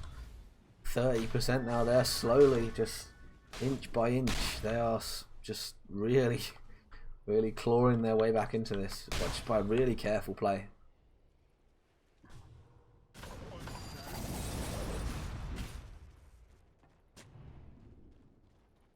Troll just walks into high ground and says, right, well, I want to take these racks then.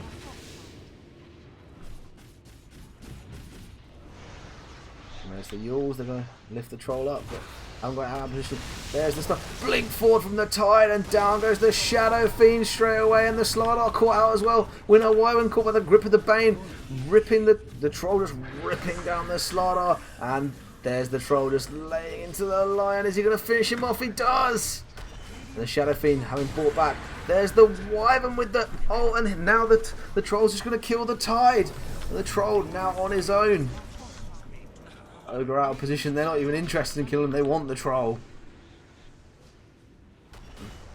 Has that Lotus Orb, wants to try and keep himself alive, and the Lancer even TPing over to try and help out. Is the troll caught out? He is, and now he's going to try and life steal back with the Satanic, but he's not going to do it. And now there's the Aegis, and they're right on top of him. They're not messing around. There's the Shadow Fiend damage, and then the Slardar bash on the troll is down. 2 minutes on the troll.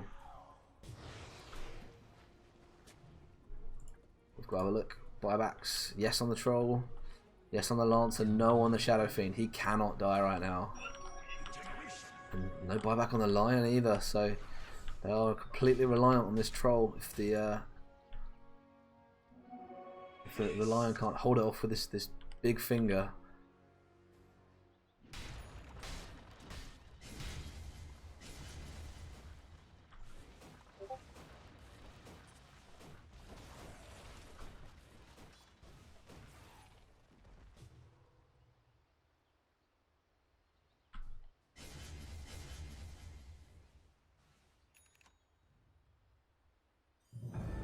comes the troll buyback. I mean, I think Sheffield on the way out. That's probably a little hasty.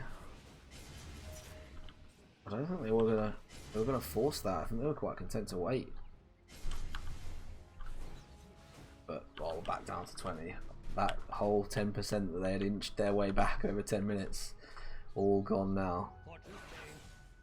No Aegis on the troll. Does have the buyback, but not going to get straight back up. Well, no, we committed the buyback now. And this game is one mistake from tipping in either direction.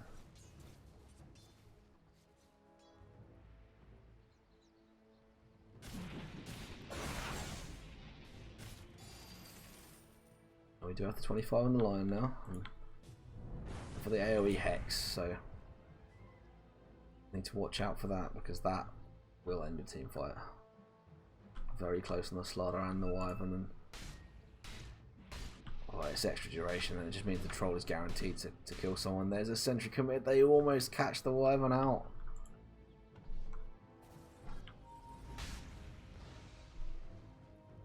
I wonder perhaps if, well, the troll falling the Lancer. It's caught out of position and now pops that BKB in and the ult and just goes for the illusions. The ward's committed. They're going to try and stop him. The Ravage hits 3. And the cleave from the troll brings the Shadow Shaman down. Now the Lancer on top of the troll. They need to keep him alive because he doesn't have the buyback. Winds the ult up on the Shadow Fiend, but nowhere near anyone. Now the troll just turning and hitting the illusions. The urn goes out onto the troll. Gets the E-Blade. Now someone needs to follow up with the magic damage. It's there. Down goes the troll of the Shadow Fiend. Now they just need to try and run down these supports and stop them from controlling them. Shadow Fiend just trying to bring down this Tide Hunter. Lancer just running down the supports. Sorry, Ogre. Stun is perfect from the Lion, but his poor Bane just getting run out by the Slaughter. Shadow Fiend now just right on top of this Tide, and the Ogre even has to buy back. There's the E-Blade. Tide going to try and TP away. Wyvern ult committed just to stop him from leaving. 90 seconds on the troll. Tide buys back straight away. East has 90 on his Ravage, so they need to hope that Sheffield don't just commit into mid. But the Shadow Fiend is coming forward and does get the E-Blade off and now stuns the Ogre. And well, the Tide's there, but he can't really keep him alive. Has no Greaves. He commit them to try and keep himself alive, and they try and now turn onto him and get rid of him. Now he's on buyback. Looks like, yeah, Sheffield are going to play really safe. Are going to commit and go for these racks first. Don't want to throw this away. Going to take racks and going to leave. There's the Lion ult. Shadow Fiend blinks forward. The Hex is there. Now the E-Blade goes for the raises. The Slaughter with a perfect blink forward to stop the Lion. And now the Tide in them. Wow. Sorry. Now down go the towers. 2 minutes no Lion. 2 minutes no Tide. It's just a matter of time now before the GG is called. Lancer just diving in, has all these illusions that the fountain just can't even burn through yet, and he's going to dive in. Has the stun for the Ogre, and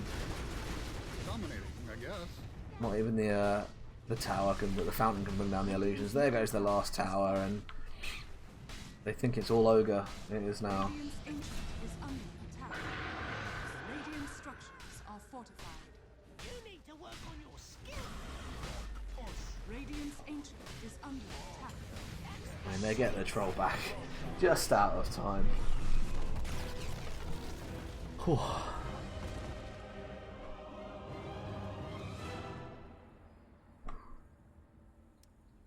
That was quite a game. I mean, that first 10, 20, 30 minutes, it could have got, it really swung up. You know, Bath got off to a really strong start. It was 5-1 at one point, and then it swung back to Sheffield. It swung to Bath again. It swung to Sheffield, like back into the middle, then Sheffield, then back, then you know, it was all over the place that first game, and then the first half hour, and then all of a sudden it just got quite touchy. The word I'd use to describe it was touchy. The pace slowed down.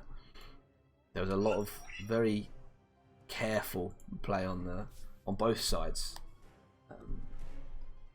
and they both got a little concerned. It looked for all the world like perhaps they were going to be pulled back in the direction of Bath. They were clawing their way in, like inch by inch, trying to take it back, and then just shut down. They were one by one. They got picked off in poor positions, and it was too much for them. Or is this a best of 3? Am I? Oh well, I'm committed now, aren't I?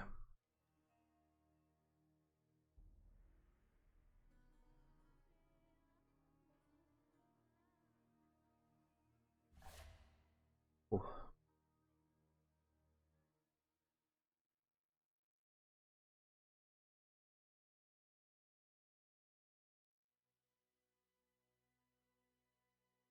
Well, I mean, if all all 3 of the games are like that, if this goes to 3 games and they're all that good, well, we'll have been absolutely treated to some great Dota.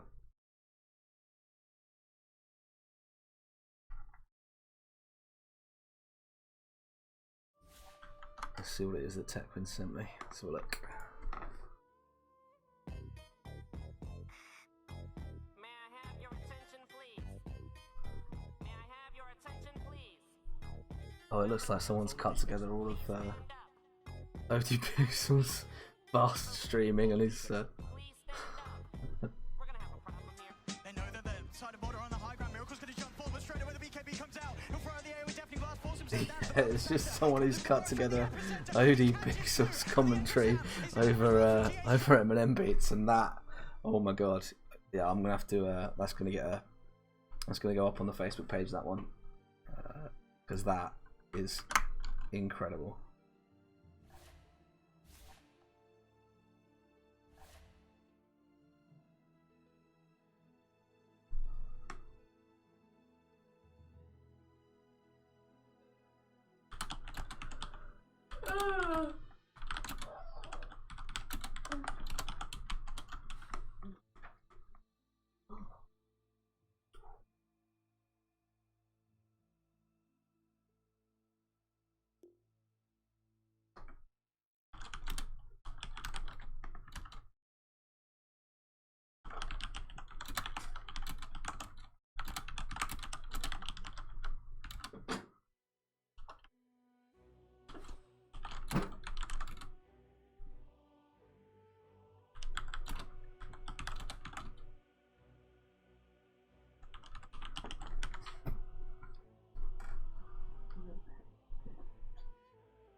escape out of the lobby.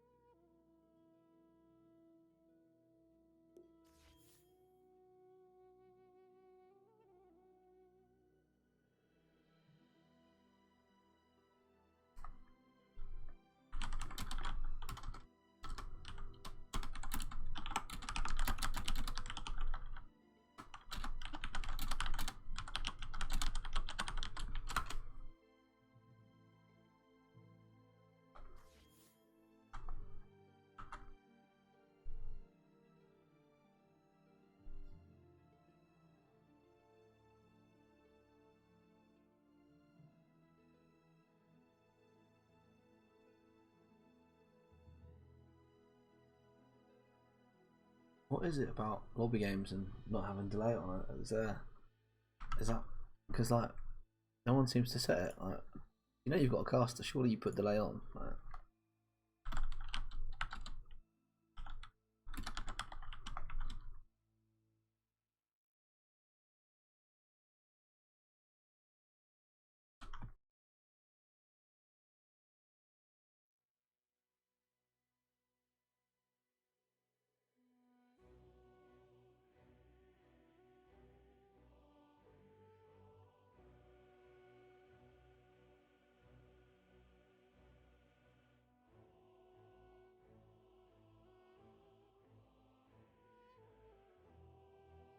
oh, okay.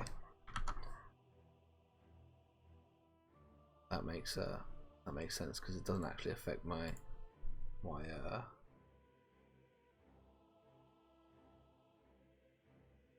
time. Yeah, so I'll cast it on the Dota TV spectating, and then it's a bit fairer if I'm 2 minutes behind that way.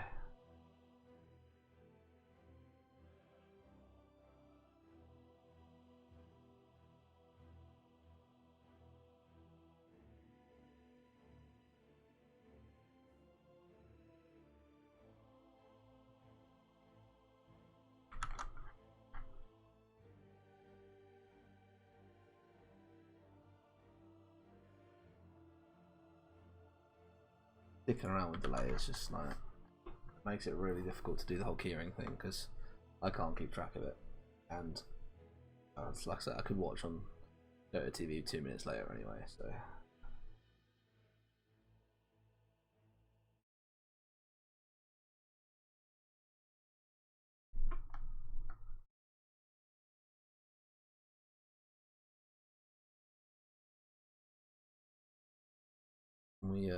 we won't have we won't have the wrong overlay on for like 90% of the game this time as well. It's probably a good idea.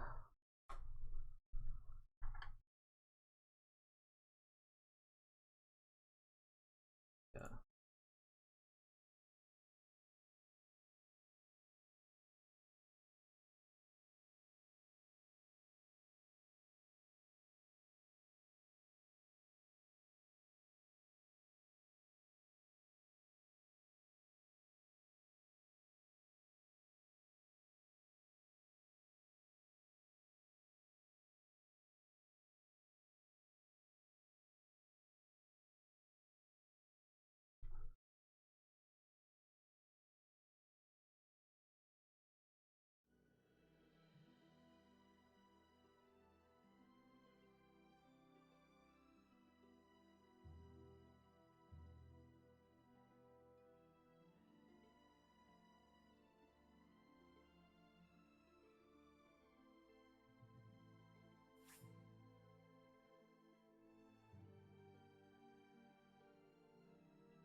I'll take 2 minutes and grab a drink.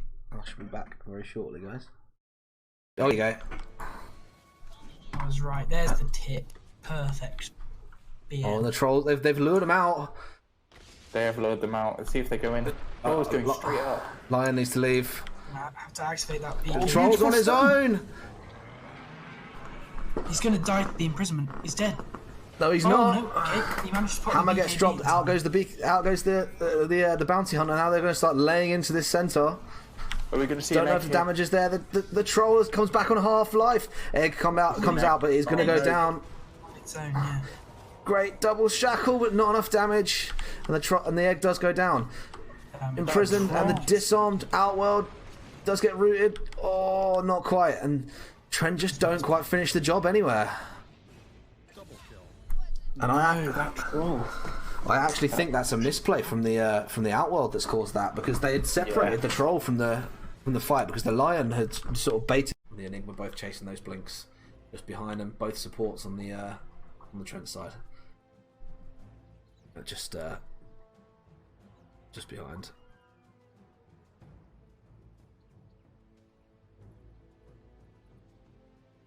Getting streams now. Okay.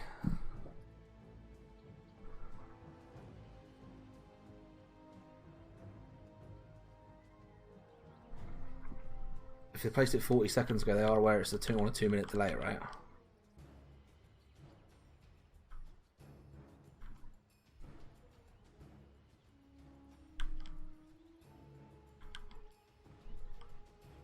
I mean, the delay in game is 2 minutes, so.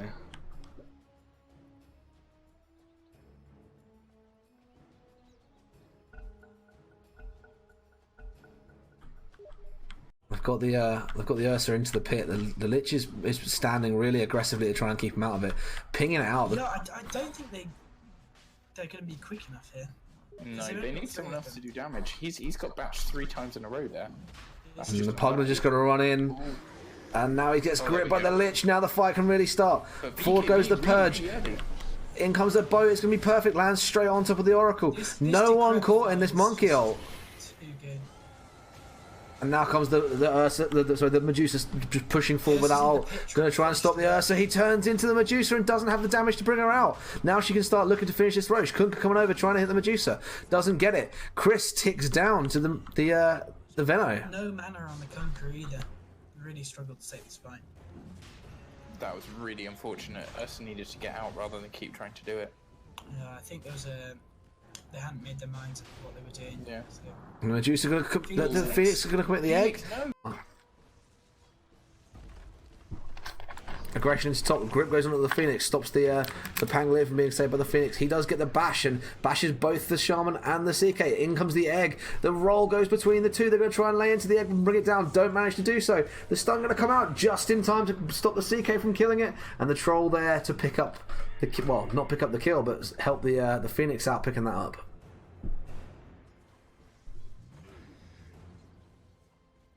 Oh yeah, there you go. I was right. There's the tip. Perfect. Oh, and the troll, they've lured them out. They have lured them out. Let's see if they go in. Oh, it's going straight up. Lion needs to leave. I have to activate that beat. The troll's on his own. He's going to die to the imprisonment. He's dead. No, he's Oh not. no! Okay, he managed to put Hammer the gets BKB dropped. this Out time. goes the bounty hunter. Now they're going to start laying into this centaur. Are we going to see Don't an know egg if the here? damage is there. The troll comes back on half life. Egg comes out, but he's going to go down. Its own, yeah. Great double shackle, but not enough damage, and the egg does go down. Imprisoned and the disarmed Outworld does get rooted. Oh, not quite, and Trent just don't quite finish the job anywhere.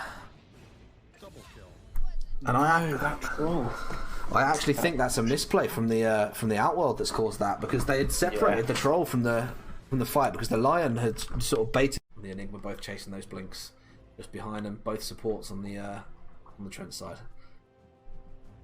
But just behind.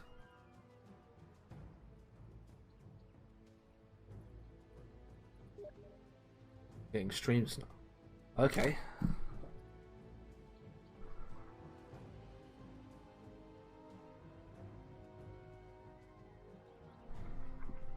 If they placed it 40 seconds ago, they are aware it's a 2-minute delay, right?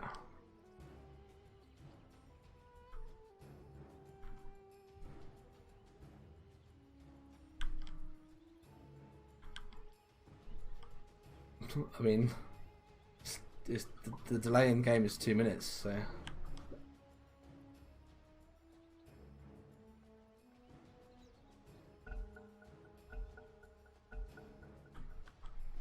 they've got the Ursa into the pit. The Lich is standing really aggressively to try and keep him out of it, pinging it out. Yeah, I don't think they're going to be quick enough here. No, they need someone else to do damage. He's got batched 3 times in a row there. That's And the Pugner just got to run in. And now he gets gripped by the Lich. Now the fight can really start. Forward goes the Purge. In comes the bow. It's going to be perfect. Lands straight on top of the Oracle. No one caught in this monkey ult. Too good. And now comes the Ursa, the Medusa just pushing forward with that ult. Going to try and stop the Ursa. He turns into the Medusa and doesn't have the damage to bring her out. Now she can start looking to finish this Roche. Kunkka coming over trying to hit the Medusa. Doesn't get it. Chris ticks down to the... There we go, we are back. And we also have proper delay now. So rather than being like bang on live, we're about 3 minutes behind. But I'm still live with the chat, so... Unless you really want to circumvent listening to me shout about the game, you can watch it here. But yeah, we're actually back in, and we have a game again. The game 2, and already the Pangolier ban. That's what I love to see. Radiant team ban. No Viper, because why would you let that through? Team ban.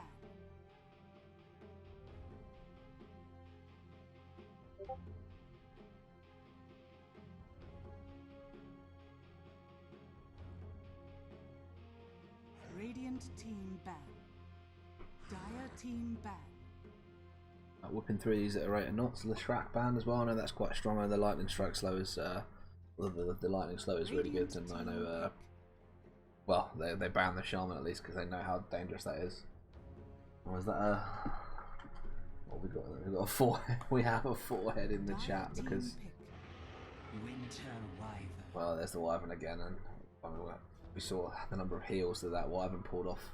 Definitely helping out. Is the wow! I'm so excited to be watching the legendary Exodus. What a player! Are you secretly Exodus?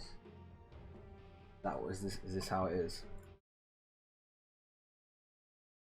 Or is it a ultimate 4-head? Am I being debated?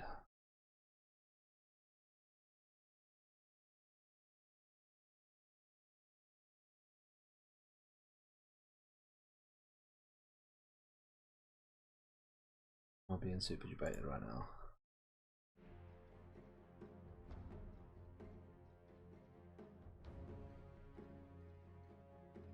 I'll take a bit of time over this one. Maybe they're trying to work a bit more magic damage into their draft, so they've got something to deal with that Wyvern Cocoon. Because one of the problems they had a couple of times, I don't know how that last fight, the Slarlar survived a few times, and the Troll was just ripping to bits. Well, there's perhaps one solution: pin the Wyvern down. Yeah, there's that constant mini stun from the battery assault. I mean, we've been treated, well, not so much this season, but we have been treated to watching Maxwell and Chris play that clock, so we'll see how the boys in the bath handle it. But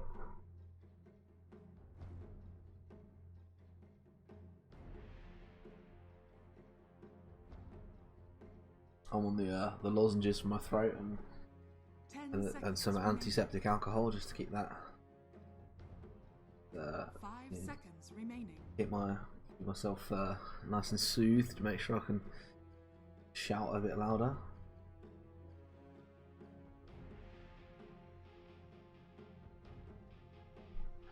Right, this time I'm going to remember. When the game switches over, I'm going to remember to swap the overlays, because this one is aids when you're actually watching a game. I really need to get something a little cleaner. I kind of want to, yeah. It's my constant need to show appreciation to the people who follow and part of the sub club. That's what it is. November Spirit, okay.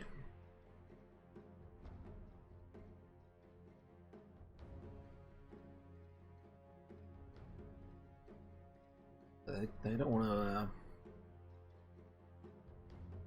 I mean, the Wyvern ult and the Slardar, I feel like there's probably enough lockdown there, but clearly they don't. And there's the Shadow Fiend respect band. Clearly they didn't want to see that.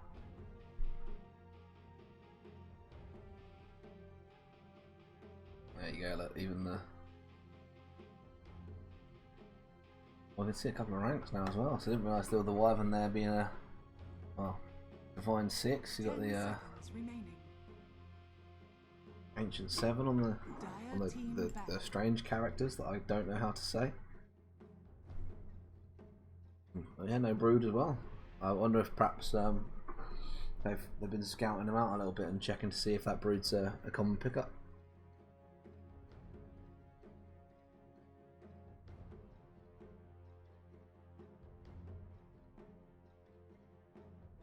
Seconds remaining. 5 seconds remaining.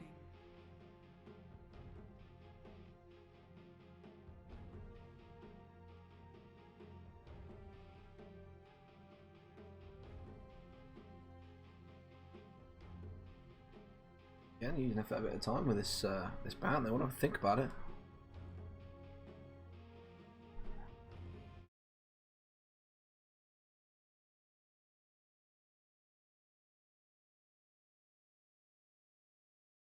Don't panic, guys, because I am keeping an eye on Dream League and making sure I don't drop any spoilers. So don't panic if you do want to go back and watch that. But it's alright because that last game was a way better game than the Dream League finals. Not gonna lie. Dream League, overrated. Dire team pick. No PA again. They're really worried about that physical damage. Monkey King. Oh, okay, and maybe that's the reason why. There's a good reason he gets all that bonus armor and his ult for the talent, and it's because unless you build a fair bit of agi, I don't think his armor's that strong. Maybe that's perhaps the reason why they'd be scared of the physical damage. Air's great in it with, well, I mean, he can actually hit over the clock cogs. He's actually got enough range to do that, so that could be quite a nasty little lane combo.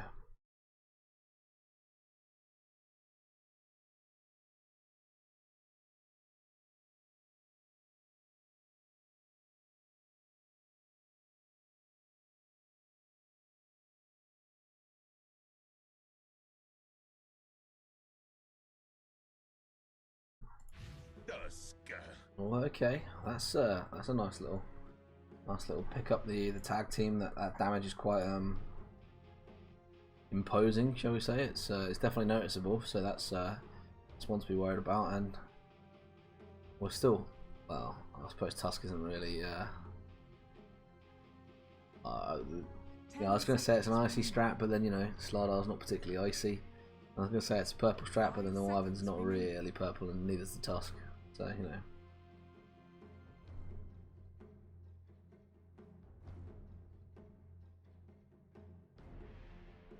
And I wonder if they'll stick with that line in mid, or if they'll run it as a 4 this time. I mean, it depends on what Sheffield go with as a mid. Cause I know Monkey has been played occasionally mid as a counter to some of the more, well, certainly the melee mid heroes, like some of the more tanky ones, something like Dragon Knight. You're quite happy to run a monkey mid against that. So see if they persist with that line in mid. But they're taking up their reserve time, so they want to have a think about this.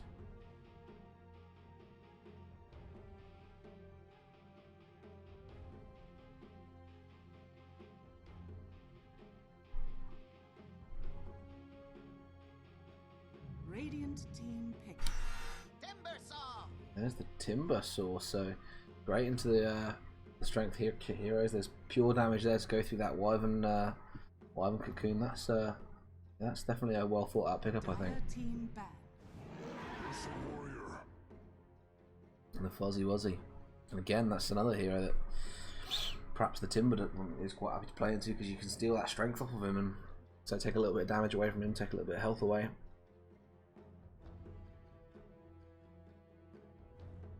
It's something the Monkey definitely needs to be scared of. The Lion doesn't want to be caught by the Ursa, has to pop that hex, pop that stun, and get himself away. So Radiant team ban.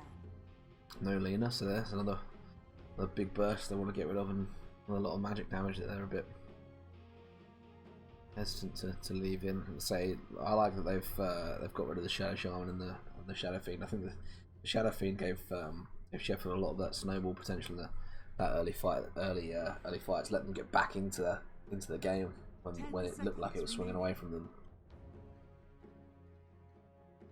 5 seconds remaining.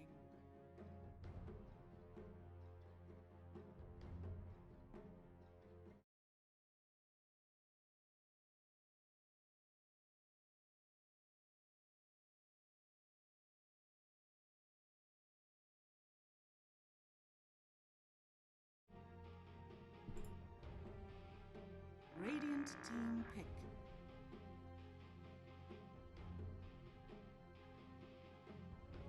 What do we see mid? I think they're going to run Lion mid. I mean, let's say you can see why they banned the Lina out, because of that range advantage, but got the spring and the long range engage. I think you kind of need to pick someone who's going to get in your in the face for someone tanky. But the problem is that Timbersaw, you can't really go for a strength hero because you're going to have all his strength taken away. So you need to. You're looking for a mid hero, gets in people's faces, isn't necessarily reliant on strength.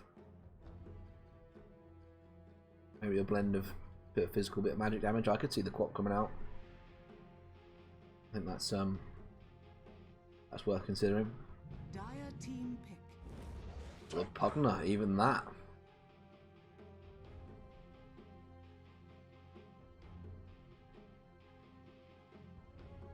I mean, very easy to keep yourself alive against the monkey, but you need to be very, very careful with the Decrepify if you're up against that lion, because when that magic damage comes out, you don't want to get hit.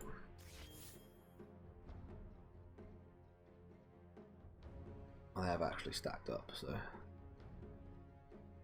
yes, and they actually have a game.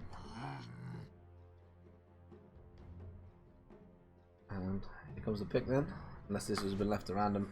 There's the Quap on the boy in the bath side, so I called that one wrong. Called that one completely wrong.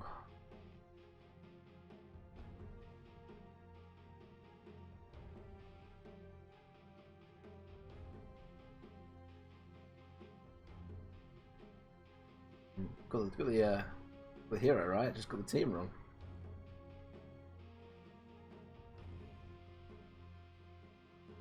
I think it was Ross who played the lion previously, so he's now on the Quap. So it looks like it's going to be so offlane on the Timbersaw, mid on the Quap, and then carry monkey, and then we'll see a mid Pugner. I say he does need to be careful against that Queen of Pain, because the magic damage into the decrep that could be scary.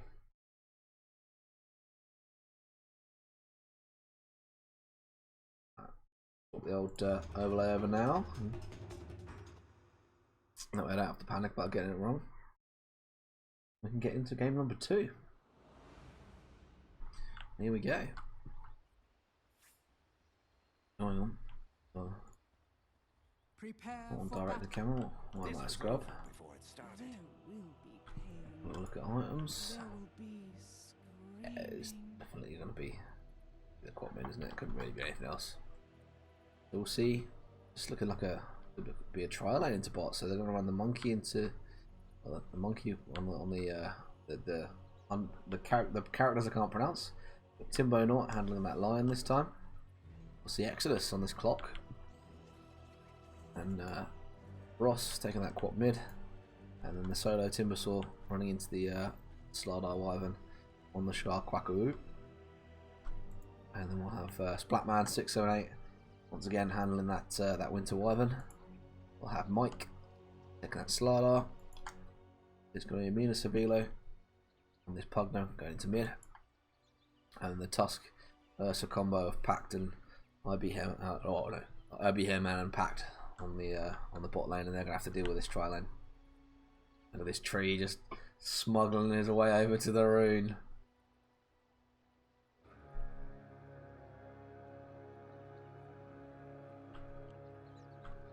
I don't know if they realise he's there. The battle begins. Surprise, motherfucker. He managed to get the rune though, so it's aggressive. The clock's going to try and run him down. There's the Jingu stack from the monkey, and one more hit and takes the Tusk out. Ursa though, goes well. You know, if that's the case, I'll just have the rune then. Thanks, guys.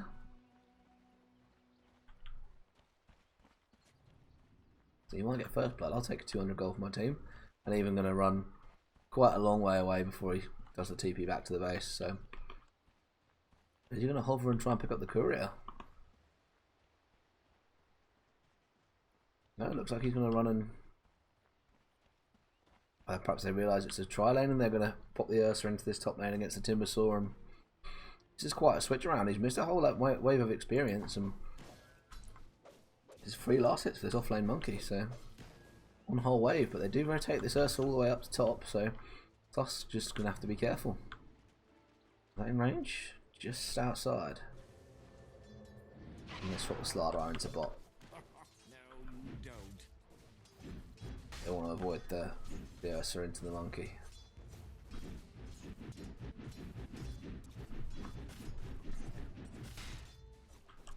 No. This is ours. And I will smash them, Slardar.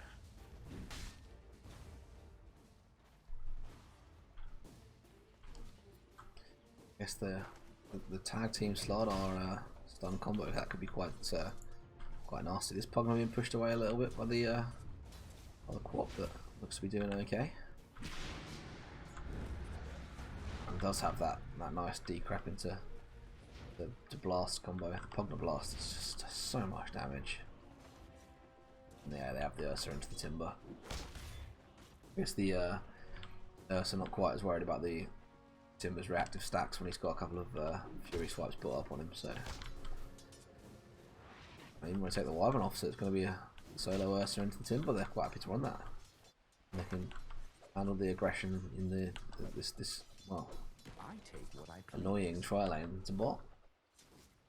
Definitely better when they've got that Wyvern around, has that a bit more sustain, and perhaps they can get a lot more out of this lane.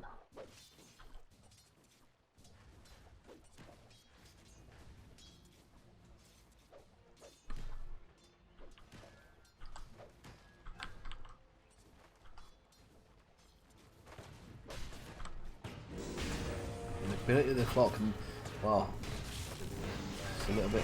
That's good. That's a great crush to catch 2 out. And now the damage is coming out into the Lion, the tag team.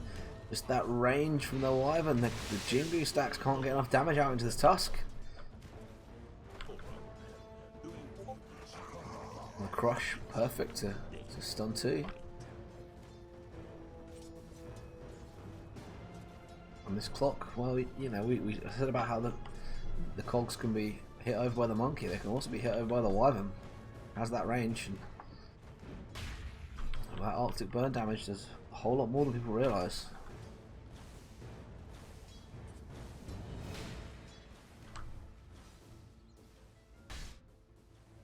So far, I'd say the lane swap has paid off for Sheffield.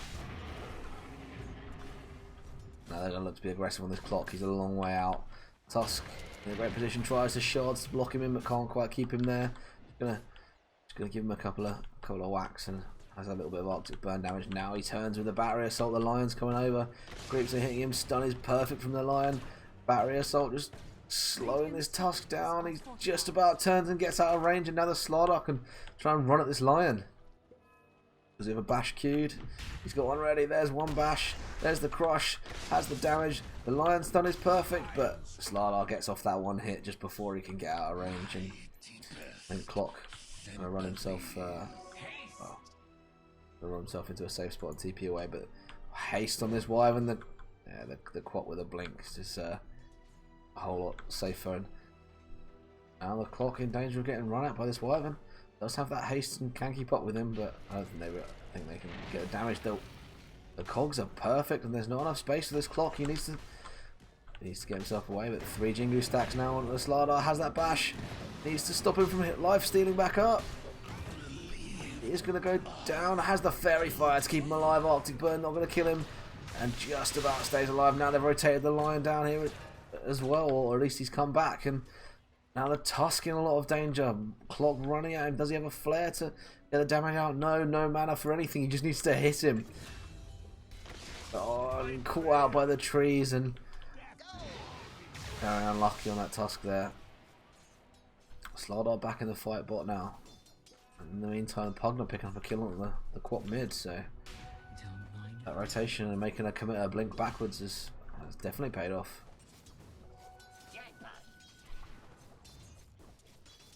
The monkey pinging out the Slardar, they want to go for this.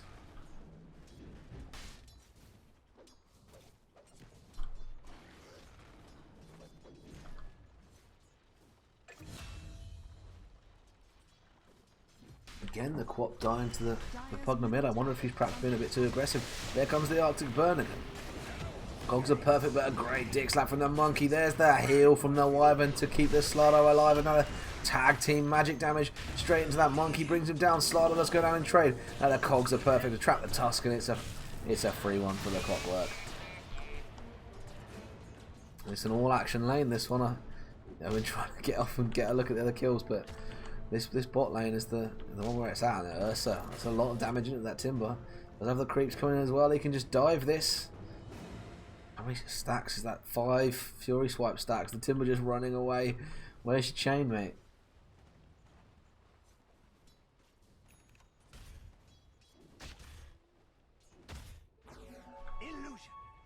And 2 levels up now. The Pugna on the Radiant's middle tower is under attack. on the quad has just about leveled out, but 11 last hits up. A good, well, 1200 gold up, and it's tough for this Quap in the short range of the Shadow Strike, and the fact that, well, the Pugna can just drop that ward. Well, hasn't even leveled the ward, so it's just going max blast, and the decorrect blast as soon as the Quap commits a blink. That's a problem. They're rounding the Slardar now, and the Cogs trap him in. Already got the 2 of those there. There's the heal from the Wyverns, try and keep him alive, but the Timber is here. Has that that whirling death, and you can't heal through that. Well, you can heal through it, but the Cocoon just doesn't protect. And now they do send that monkey to farm up against the Ursa. And, well, the Ursa looked to go aggressive there. Not sure if he quite spotted the TP out. I don't think he has, because here comes the Lion. Stunned on the tower. 2 Jingu stacks. 3 Jingu stacks. Doesn't go for the 4th. And there's the dick slap to go for the 4th. But now needs to be aggressive. Ursa just, well, go on then. Fight me. Has the Fury Swipes and has the life steal. The stun is perfect from the Lion. And now the Ursa just having a run away. Pop that ult and keep himself alive by leaving. And doesn't even have life steal yet. That's just me being a pleb. Oh, this Quap is having a bad time against the Pugna. Dire's middle tower 2 Nullies is in a under bottle. attack. Oh, look at the Pugna. 2 Nullies in a bottle, but already has 1400 gold ready to go. This Timber has been aggressive and has been caught under tower. Reactive stacks. The stun from the Slardar, stop him from chaining away. Now they need to try and run him down. Don't quite have the magic damage to deal with a Timber like that, and the physical damage from the Slardar isn't quite enough really, because those reactive stacks soon start to stack up. This is a great rotation from the Clock. He's in behind the Ursa. Tusk needs to do something to get him out. The Lion stun is perfect straight over to Tusk, caught in there, and now the Ursa with the tag team can just rip the Clock down. Great stun from the monkey. Ursa just going to run away. Going to leave that Tusk there to die. Throws the shards out to try and stop him from rotating over, and the Ursa is caught in a difficult situation. There's a Lion behind, but the creeps are going for him. Ursa says, well, okay, go for me then. Fight me. That's fine. I don't care. I'm going to engage in acts of bearerism. There's some Fury stacks damage. The stun is perfect from the monkey, but he can't keep himself alive. 1 hit, and the Ursa now can just run away into creeps. Wyvern caught in by the Clock and going to Cocoon to try and keep himself alive while the Tusk rotates around. Now, shards over to the Lion. Stun just to keep the Tusk away. Ursa is gone now. And again, this game, all action. Now aggression from the Clock.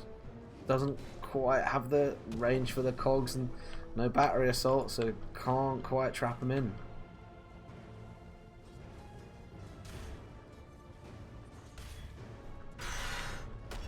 And the Slardar is entirely reliant on physical damage to be able to deal with this Timber, and that's not the way. Are fortified. They're pinging out the Pugna. The Lion here, just waiting for this rune. Money changes hands. Where's he at? Oh, he's just going to run in a nice safe direction and get himself out, but he's going to bump into the Pugna. And there's the blink forward from the Quap. Stun is perfect from the Lion. There's the scream. Sexy wailing all over him. Oh yeah, I need to do the keyring giveaway again. So if we see a double kill from the Queen of Pain with that scream, then yeah, I want to see sexy wailing in the chat, and that will be your keyring giveaway. Is under attack. Things from the Monkey King out. They really want to. Oh, I want to be aggressive into this Ursa. He does have that life still now. He actually does have it now.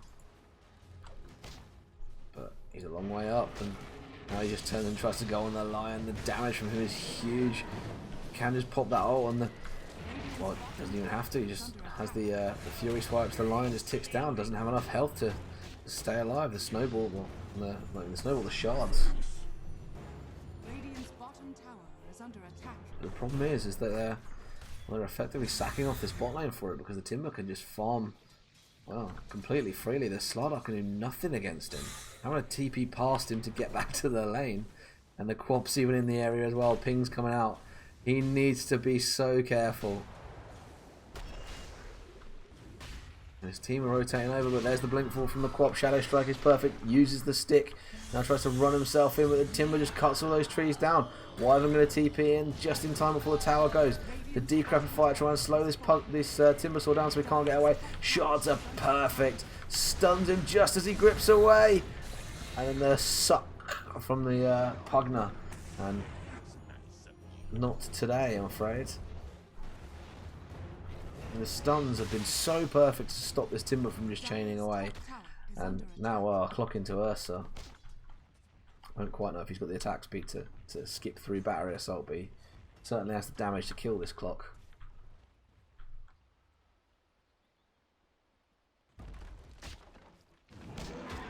Just, well, 700 away from this blink now. Once he does, that Lion needs to be very scared. Monkey a long way up, and there's the Decrepit Fire trying to slow this Monkey down. They need to get some damage out onto him. Dodges it, but there's a Pugna has a Dagon already, and gets that damage off into the Monkey. The Corrosive Haste, know where he is. Now the Quap joins the fight and now tries to go on the Pugna. He's just going to TP away knowing the Quap has no stun. And the Slardar is just left to die. Tries to pop that stun to stop the Monkey from going on. Has that bash, but the magic damage from the Quap. And now Timber being aggressive into this Winter Wyvern, needs more magic damage to deal with him. And there's the Cocoon. One more Whirling Death. Doesn't have it. Does now, and there's the Timber Chain to finish him off. What a back and forth game this is as well. XP was, well, nearly 2,000 away of Sheffield. Now it's back to nothing. Bath having swung back 1,000 gold to be 1,500 up. You know, it's not much, but it is back and forward. I even missed the Ursa just beating the shit out of the Clockwork.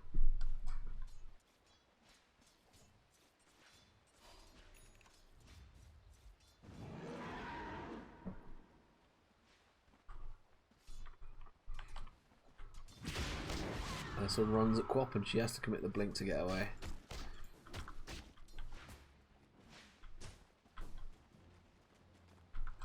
Line coming over, but so is the Tusk, and the Ursa really close to being on top of her. She needs to be ever so careful when she goes for this Tusk. Now the pings come out, Clockwork's here too, and the Monkey, and they're just gonna, the Ursa just gonna commit and leave the Tusk to die, or thinks about going for the fight. Now the Pugna's arrived and there's not enough there. Clock can just cogs himself to safety, and Pugna with a haste TP'd away from the fight as the Monkey, so he's nice and safe now, and a little bit of mobility goes a long way, and Bath just ducked that one.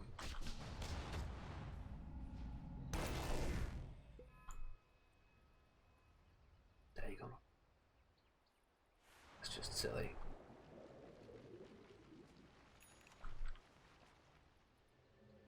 Smoke from the Ursa. Almost. Well, does have his blink now, so he can, well, with that life still, has a blink, can threaten Roche at pretty much any time, so need to get that warded. Is under attack.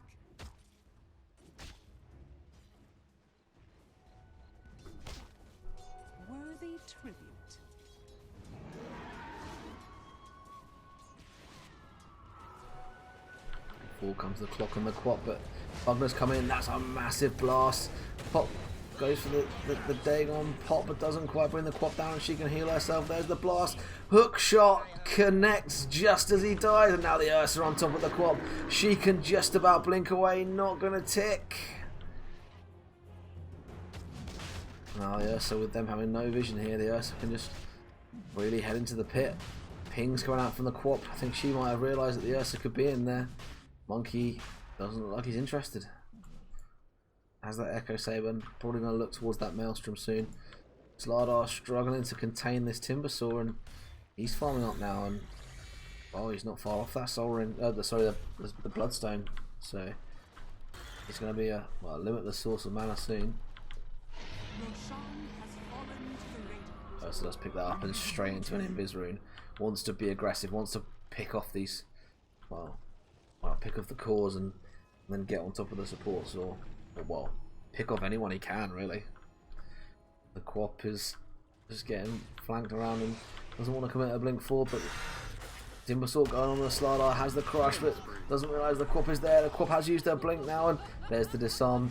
Decrep, there's the blast, goes to the Dagon pop, has the urn, and Ursa just caught, well, perhaps nowhere. Now has had the blink forward. The Timber Chain misses. There's the hook shot from the clock and catches both the Wyvern in, but you don't want to be caught in there with a bear. Radiant's top tower is under attack. I'm not trapped in here with you. You're trapped in here with me.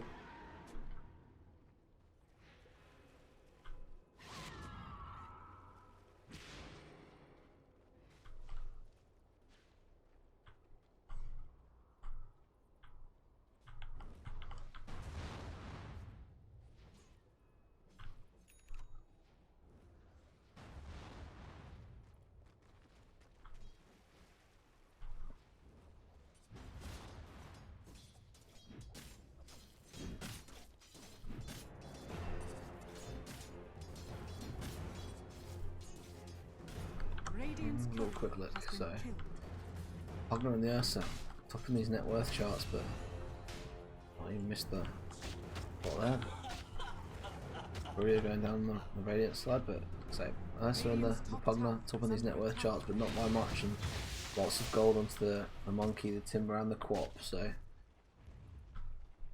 I say even showing that Bath, I think because those three being quite so high and their support's a little bit not over farmed, but more farmed than those on the Sheffield side. I think they're good for their net worth lead. So just angrily shouting in the trees. Heal coming in to try and keep this sustained push going on, and just trying to shards out for vision. And there's the pings from the Ursa. No, they haven't got any vision on that left hand side, and here comes the Monkey. It's a big leap forward, and Ursa. That'll be the last one there. Monkey springs back. Wyvern being really aggressive and almost just caught in those trees. There's the Tusk Shards trying to pin someone. He's going to go for the snowball onto the Lion. Doesn't pick anyone up with him, so he's there all on his own. And there's the Hex. Blink forward from the Ursa. The Lion just melts. And then the clock gets caught in with the Ursa again. Does manage to run away, but Sheffield is trying to run over and just collapse onto this clock where they're being really aggressive for it. The crush is just short. Ursa's just going to go in the base. The Shard's just short as well.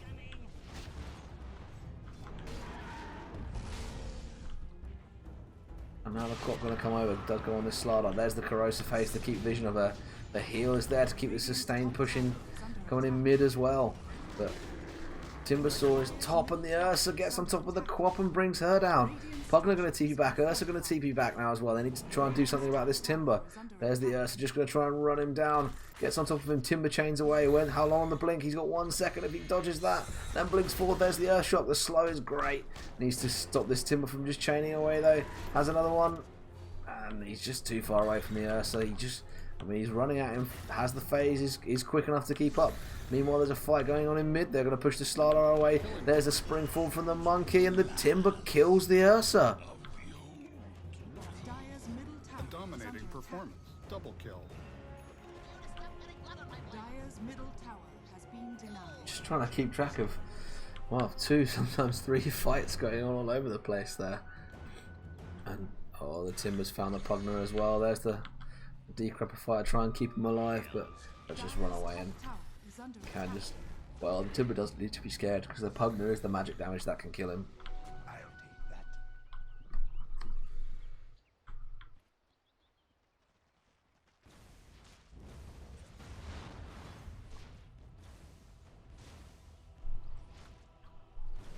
Radiant's middle tower is under attack.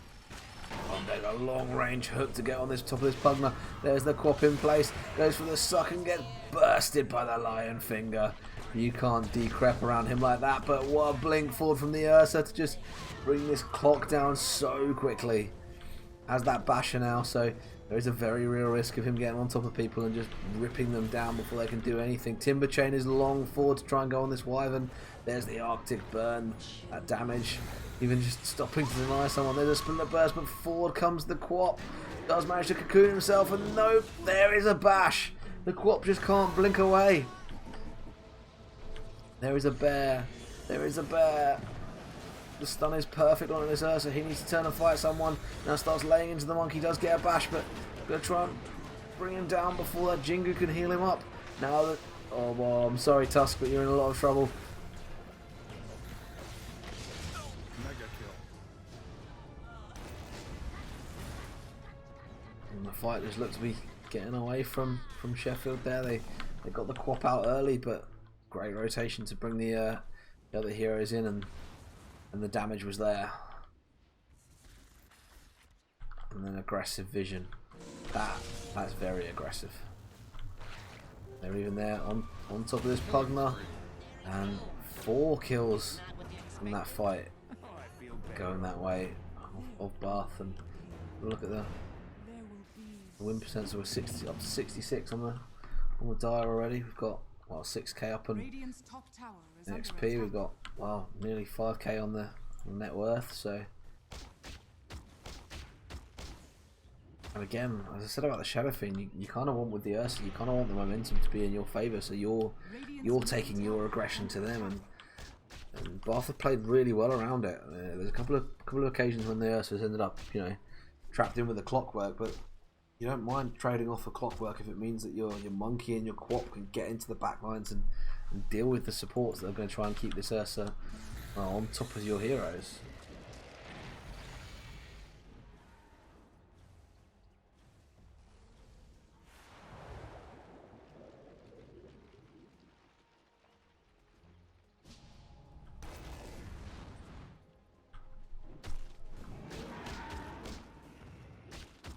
Ursa is looking to pick up that BKB soon though, so he's going to give him a lot of protection, certainly from the Quap.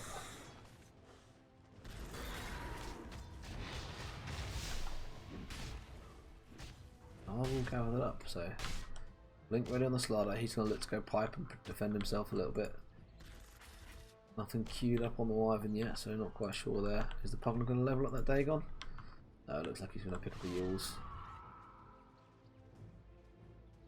Have an Orchid already on the Quap, so you can get on top of that Pugner. The Pugner's going to have a lot of trouble with her because the Slider's just unlucky, and the Quap has blinked forward onto the Pugner and now finds herself just punched up into the air. And perhaps a little too aggressive, just trying to get away from that Slider and get onto the Pugner, and reveals that they have that Orchid, and 2, just if you blink forward like that, you're going to put yourself in a lot of trouble. I mean, 6 seconds on the cooldown now, but even so, 6 seconds is enough time when they've got that many heroes that can keep you in place. I haven't even seen a Wyvern ult already yet, so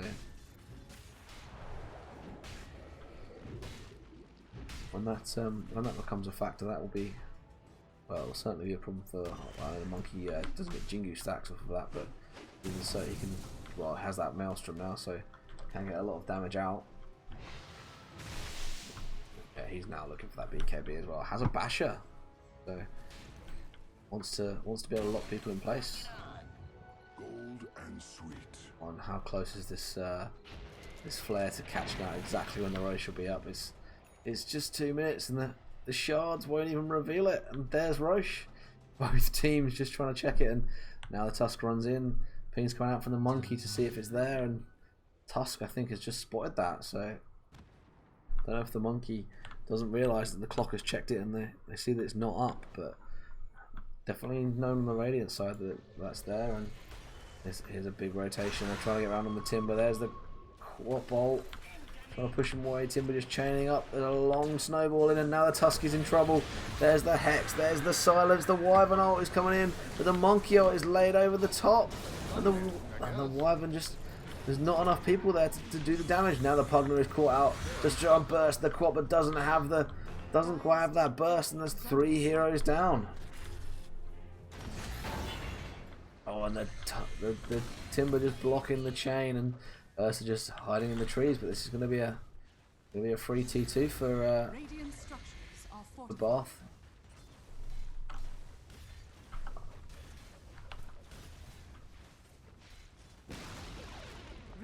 And this one, I think, just slipping away from Sheffield at the minute. 8k down, and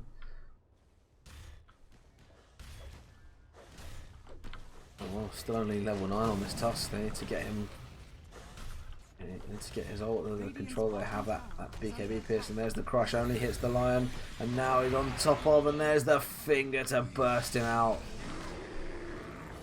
And the Bear trying to run down the Quap, and she blinks away, and now there's the Hex on this Bear. Jingu stacking up. There's the damage, and the Timber chain straight through to bring him down. Now the Monkey up on the tree, just beating the shit out of this Dragon. Timber chain right across, but there's the magic damage from Timber to bring this Winter Wyvern down. Buy back on the Ursa, buy back on the Wyvern, and Bath leave.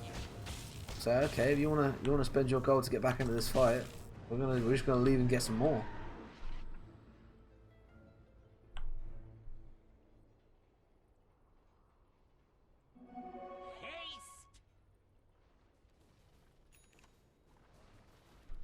Radiant's bottom tower is Well, under 700 attack. odd away on this BKB for the Monkey.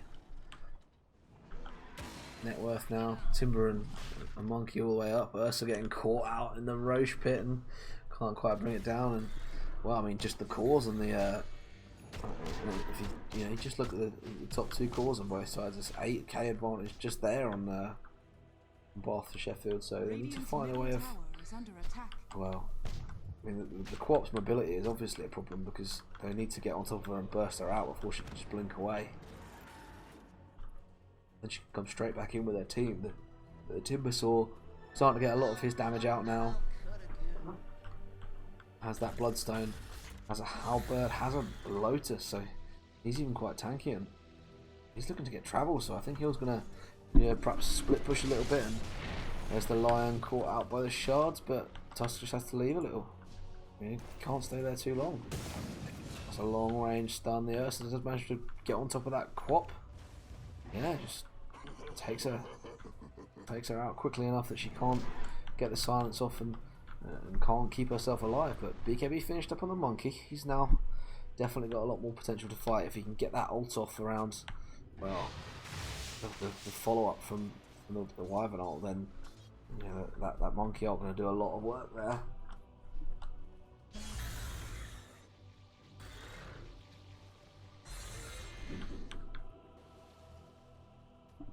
Yeah, he's gone for the tree range, so he can just leap wildly across the map, and they'll spot this Ursa out. The Timber's there as well. There's the spring forward. It's stunned from the immediate bash. Looks to commit the Monkey ult and does disarm, but the heal from the Wyvern is there. And then they commit the ult, but the Timber just the damage from the Timber just stealing the strength, and oh, that's a huge finger. You can't decrep yourself that close to a Lion.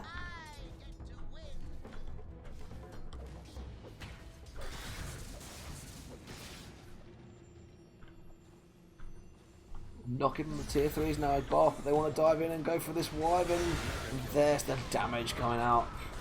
The blink fall from the Slardar punished by the Quap, and that silence is there. 4 dead. And that's at least 1 lane of racks now going to go towards the Bath side. So squeezing Sheffield out of this game. There's the The Quapalt committed, but he does manage to dodge it with the snowball, but caught in by the cogs.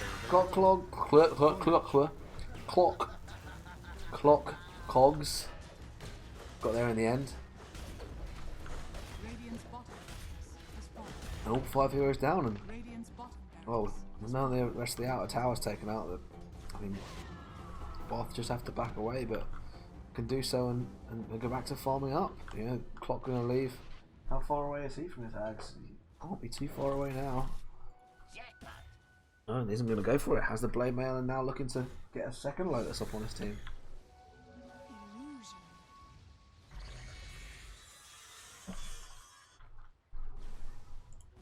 Worthy to Lion there has his blink and hasn't committed a 1200 gold, so we could see him go straight into that Aghanims.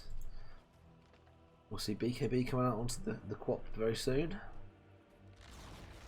Radiant's middle tower. Monkey is now queued up. He's going to try and finish up that Abyssal and get on top of someone and bring them out of the fight before they can really respond. Before comes the Ursa, 4-star from the Clock, try and get him away. Pops that cog in the way and now waits for his team to come round, and they have vision of this Ursa, and he is in a lot of trouble. Perfect hook catches him out, and there comes the Timber, silenced by the Quap, so he can't get any more over whatever the big whack is. Overpower the big whack. And just caught out. You know, trying to do Ursa things, get on top of someone, burst them out and make the fight uneven in his favour, and instead caught in the wrong place, and with a huge wave of creeps in top, it looks like they're going to try and knock C3s again. Quite possibly. The Monkey's not there, but he's just there finishing up that Abyssal. Defends T2 and then needs to bring it in. And even look to Roche, it's available. And they've only got 25 seconds with no Ursa, so if they can get in there quickly. No vision of this around for Sheffield. They need to either get out quickly or accept they're not going to be able to deal with this.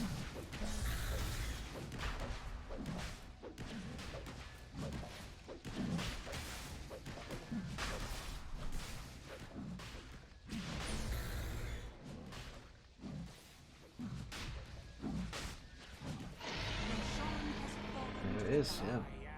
Edge onto the Monkey. Cheese onto this Timber now, so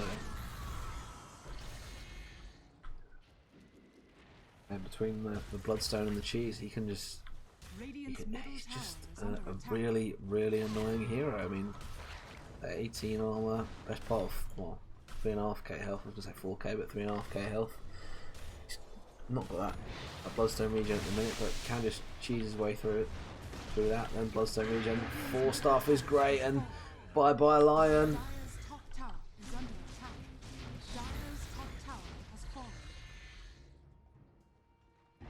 Yeah, so they were interested in this fight. Bit of dick waving from the Monkey, jumps forward onto a tree right on top of the Pugner. The counter initiation from the Slarlar to try and keep this Pugner alive. There's the BKB coming out from the Monkey. Immediately has 4 Jingu stacks, and the heal from the Wyvern going to keep the Slardar alive, but the Monkey ult laid straight over the tusk. The damage from the Quap ult brings the Slardar down as well. He's having to buy back. And again, the buyback to there. Great windfall from the Ursa, but immediately collapsed upon by the Bath team. The Cog's going to keep this Clockwork alive. There's a big dick slap from the Monkey to heal so much life back. And I've disconnected. Okay. Game ended.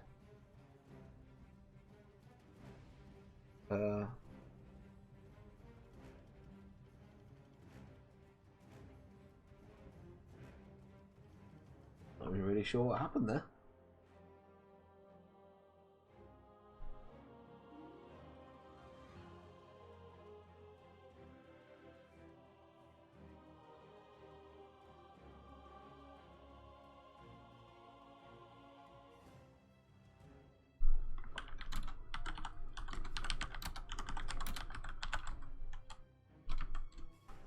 I think the game must have just ended and I was about 45 seconds behind. They must have GG'd it off, I guess.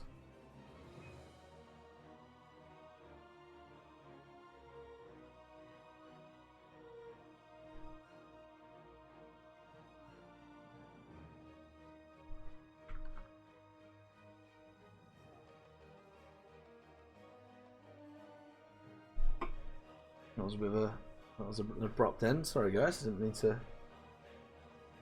for it to cut out quite like that.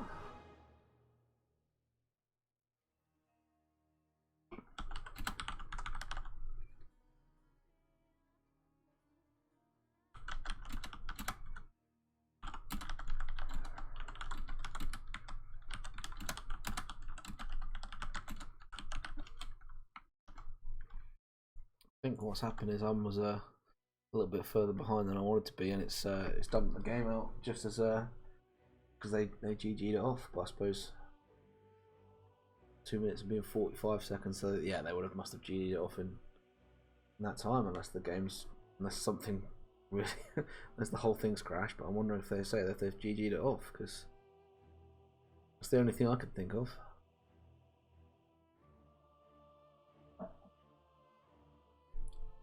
See if I can. Oh, because it was a lobby game, it won't be.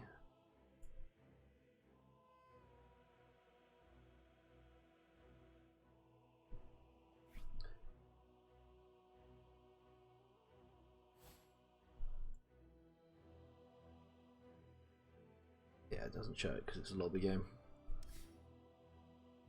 RIP.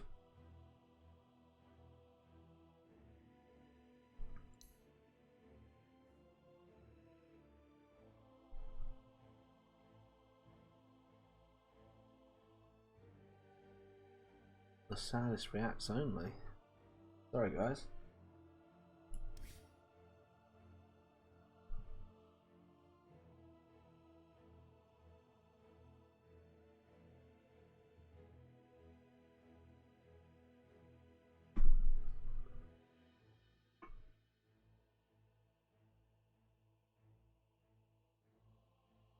Right, I'll take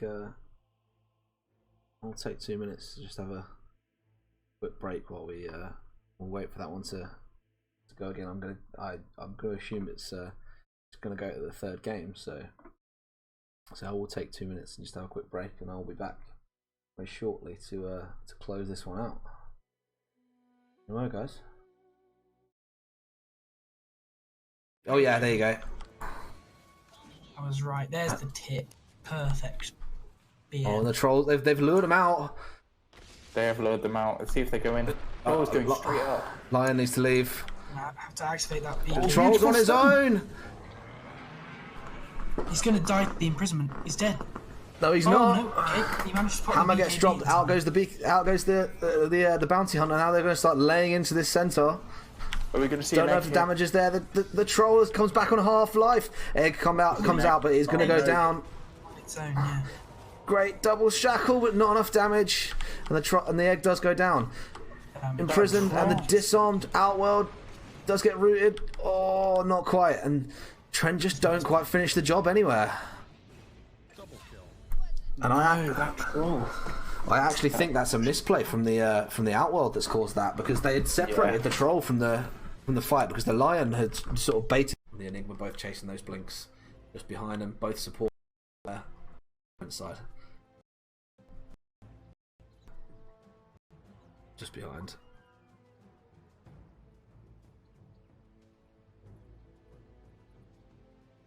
Getting streams now. Okay.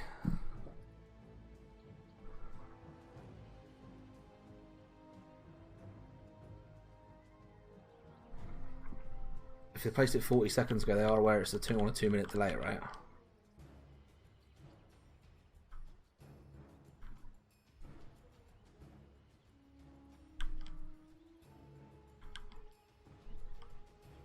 I mean, the delay in game is 2 minutes, so.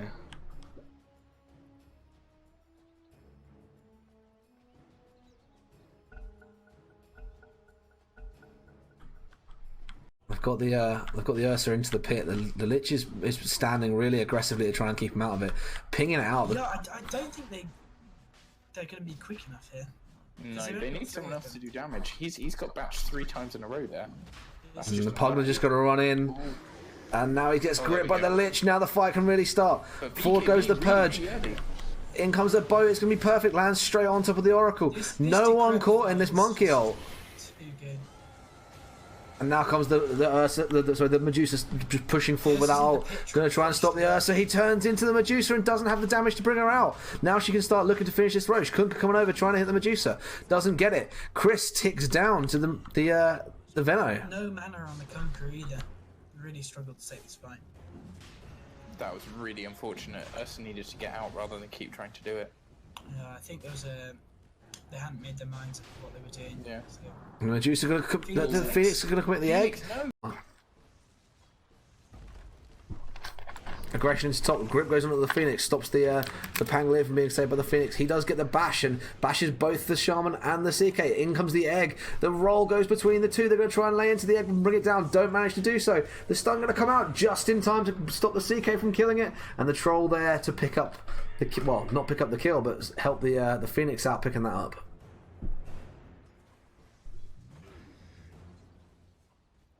Oh yeah, there you go.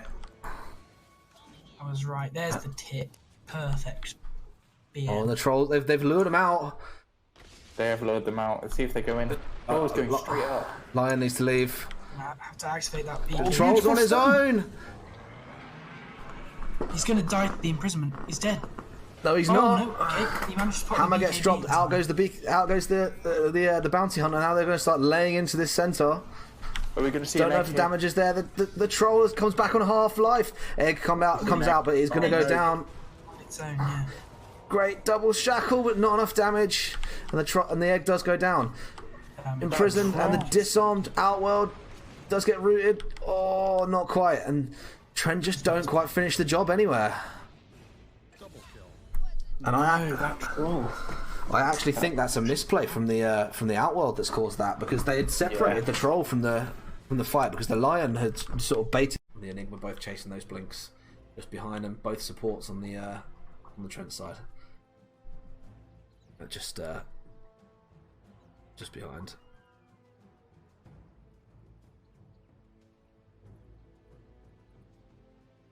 Getting streams now. Okay.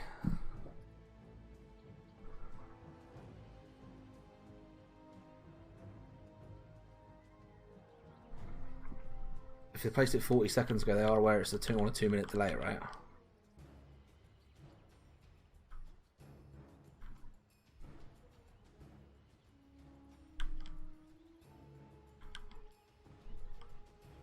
I mean, the delay in game is 2 minutes, so.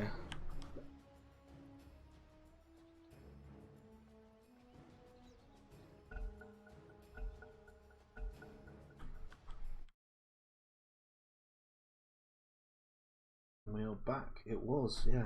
It turns out because of the weird dicking around with the delay, it had cut the last couple of minutes off, but we won't have that problem this time. So, time you get the whole unadulterated third and final game. It's gonna be my final game of or at least of this NSE spring season. So, it's a good one to end it on. But yeah, we will see this go to a best of 3. And it's been very good. This has been a very good best of 3 so far. Like, it's been back and forward like constantly. It's been a mad one.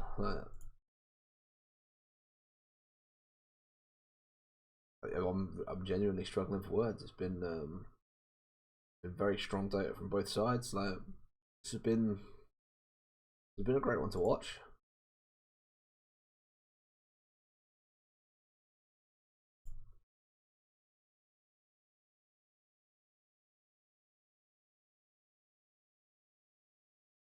Here we go then.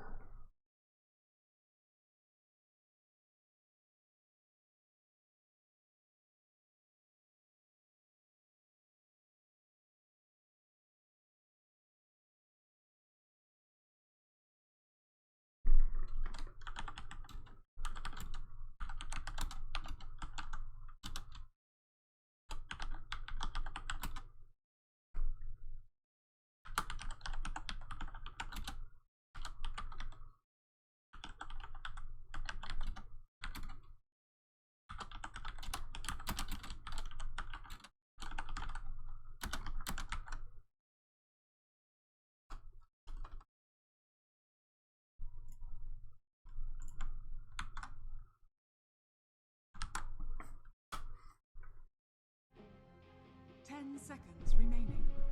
Radiant team Yeah, ban.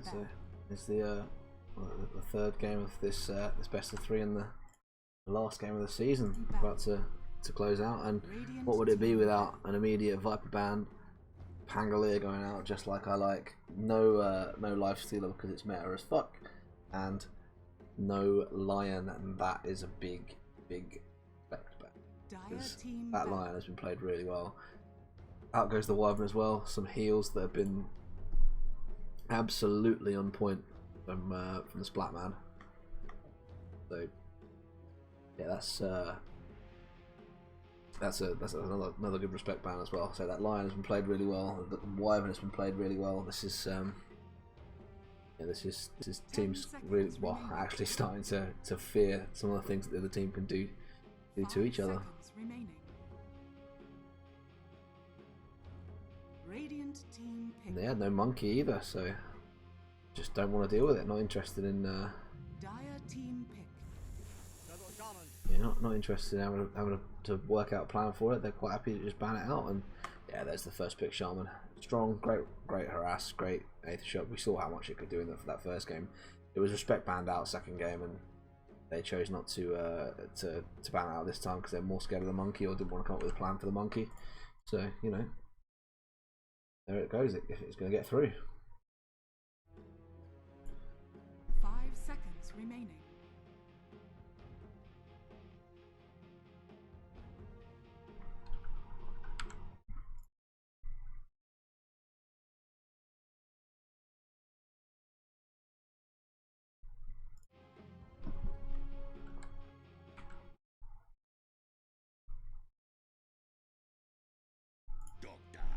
Okay, so countering with the Witch Doctor, so that's a nice long range stun to cancel that that grip. So that can definitely be one way of dealing with it. I think that's a good choice from Sheffield. That.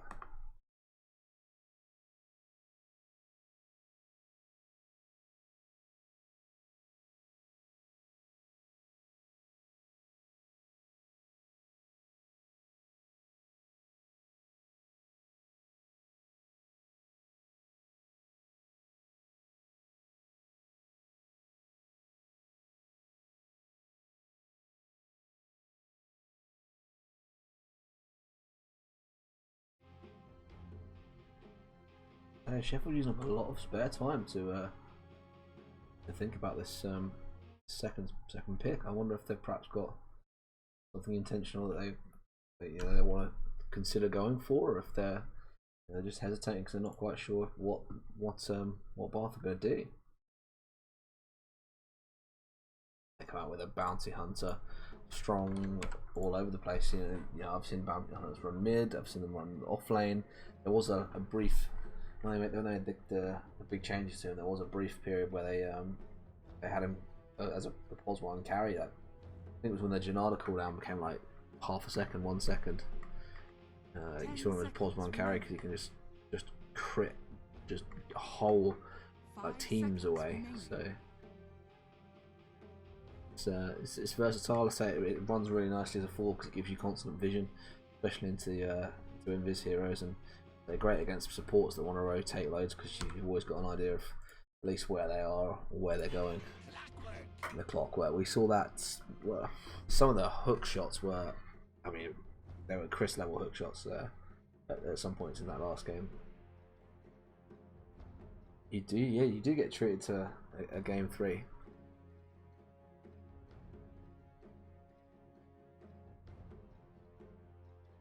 I mean, I'm just trying to work out sort of standings wise what the I appreciate that it's only one place standings difference, but it's I guess if it's either challenger bracket or the Div 3 bracket. So this is, we're talking about playing for potentially 13th place, if not 25th or no 28th. 29th. So just we're in the top top tier of uni teams here, so not top couple of cuts, but at least so it's big. Right? Team ban. unless I'm completely wrong, and there's this is because of this is still in the champion bracket. I'm actually not sure. Let me try and hunt this down.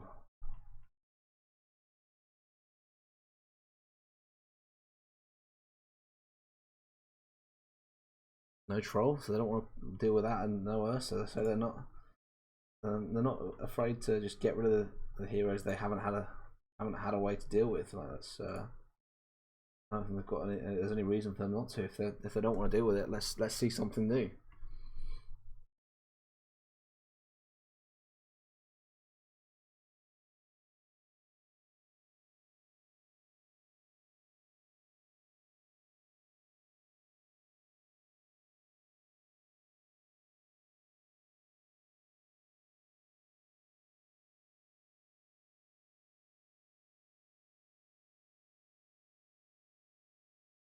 Oh, Timbersaw again, and no Shadow Fiend. This is it. They're just getting rid of the stuff they've played before, and they haven't really been confident to just know what to do to get rid of them. So that's the right choice.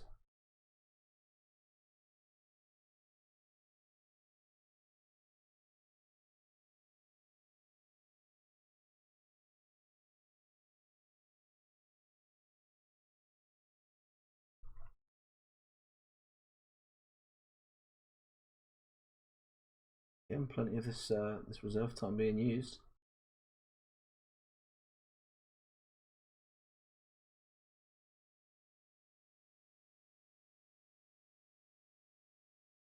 Is this the game? Sheffield Shitters versus Bath Team Green.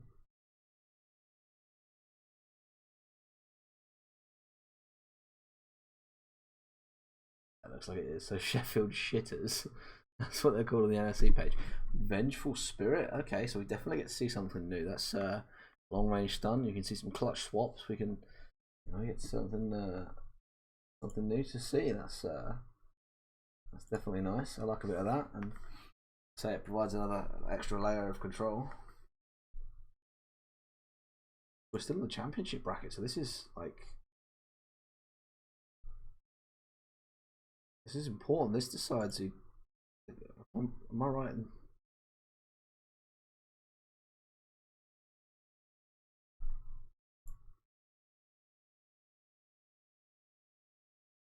This is the 7th, 8th playoff for the whole tournament. Like the winner of this game finishes 7th across all of the unis. Like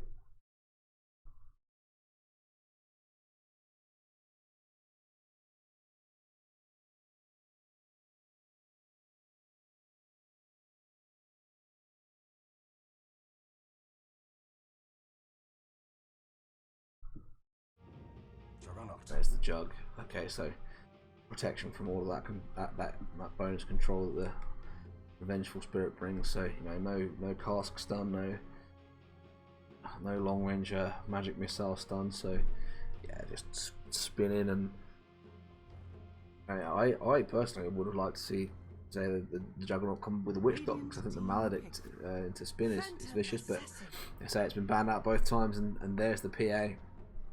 If you're going to combo something with a Maledict, there's nothing wrong with a PA, because you get one crit into that Maledict, and you're almost guaranteed to kill someone.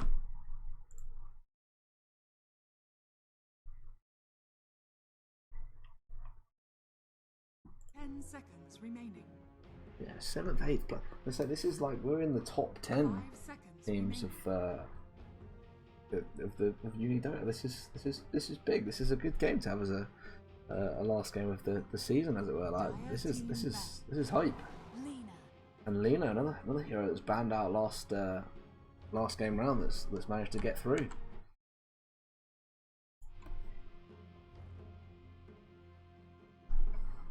We get some new calls. We get some new aggression into the games, and this is it. You look at all at least, well, apart from the Pangolier and the Viper and the Lifesteal, all of these heroes have been played at least once. We're getting something fresh. No Tide, so we're going to stop that coming in as well.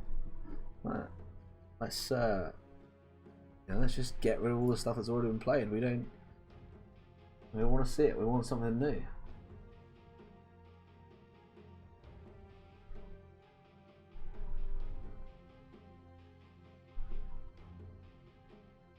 10 seconds remaining. 5 seconds remaining.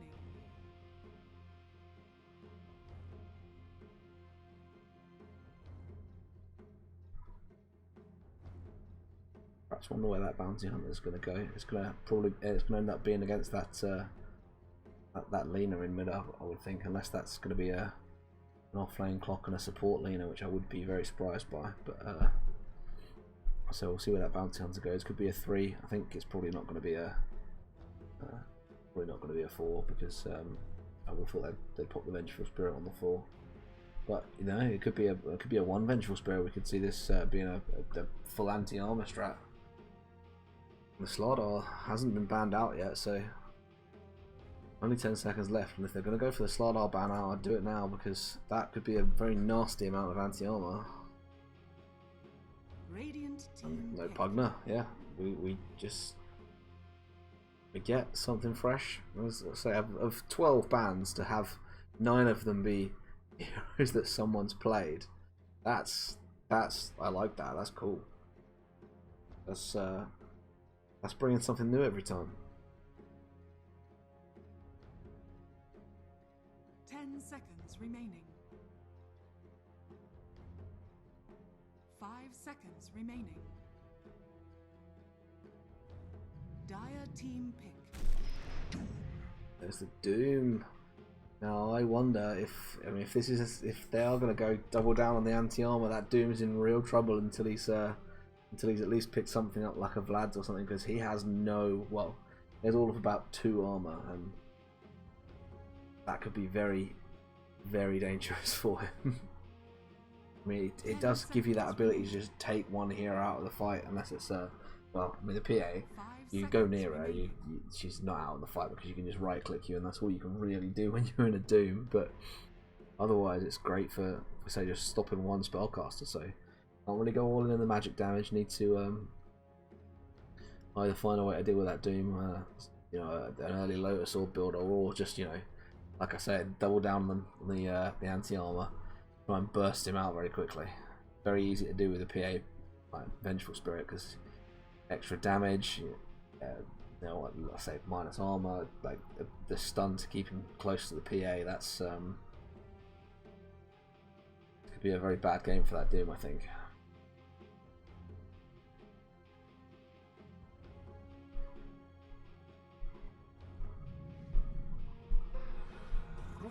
Choose your Rubik. Oh, okay, so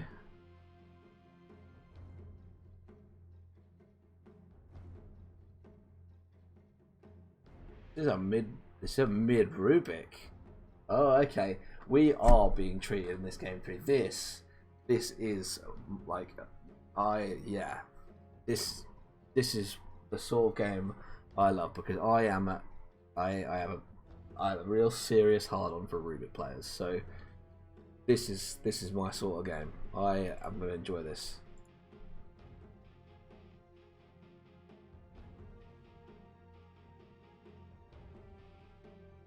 Oh, and can I just say, with the exception of the Bounty Hunter having literally nothing, the sets on show as well, absolutely lovely.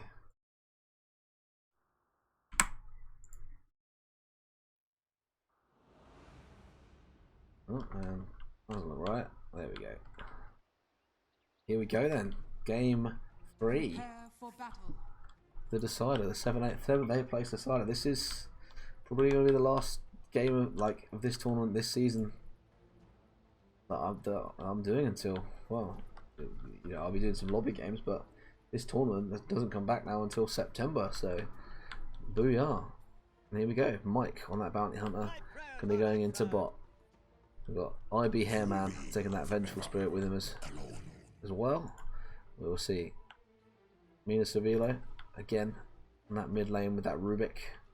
We've got Splatman 678 to take this Witch Doctor into top, and he's going to be backing up that PA, carefully handled by Pact. We've got Shah Kwakuyu going to take that Doom and see how he gets on against that PA. We also have the Clockwork up here with Exodus. Got Ross run that Mina into the Lena, the mid lane. and then we'll see Timbernaut on the Shadow Shaman and unintangible Asian characters on the Juggernaut. And already aggression because they know they have that spin and what. Hasn't even leveled it yet, but know they can push them away from this rune, especially with the damage from coming out from the Shadow Shaman. Bounty's going to make a move for it, just about has the speed to get there, and even steals the wallet of the Shaman. Damage coming out, massive amounts into the Venge. The grip was there for the Bounty, but don't quite think they have the damage. You can just run away and might even turn around and take another wallet.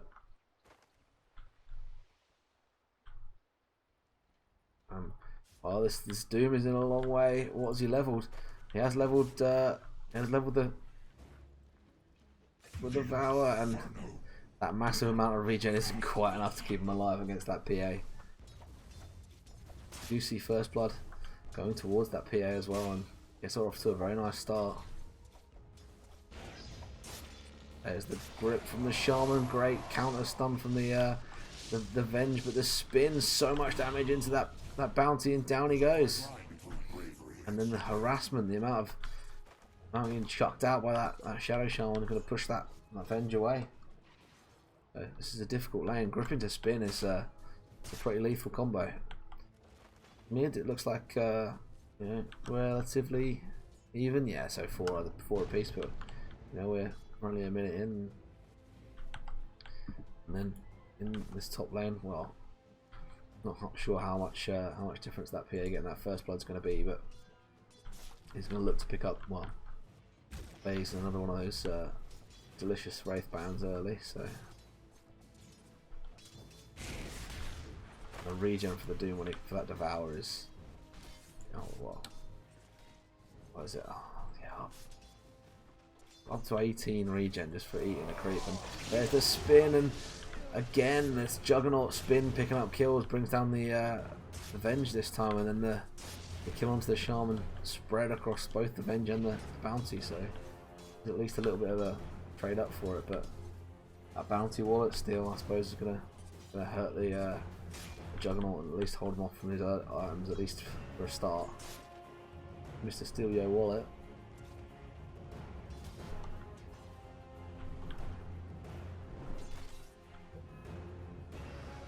A lot of harassment coming out top as well, so very low on the Witch Doctor. Doom looking to just run him down. Hasn't leveled that Scorched Earth, so doesn't quite have the move speed. Witch Doctor looking like he's threatening to come back, and just making sure he keeps that PA protected, just sticking around. And the clock is moving in a dangerous position. They're going to cut this Witch Doctor off. Turns to go back, feints it, and then there's the Barrier Assault, and you can't pick one way or another. And I guess he just has to hope that this is a nice space for the PA. Rubik low in mid, so needs to be careful, because a couple of well-placed Dragon Slaves, and he's in a large amounts of trouble. There's one.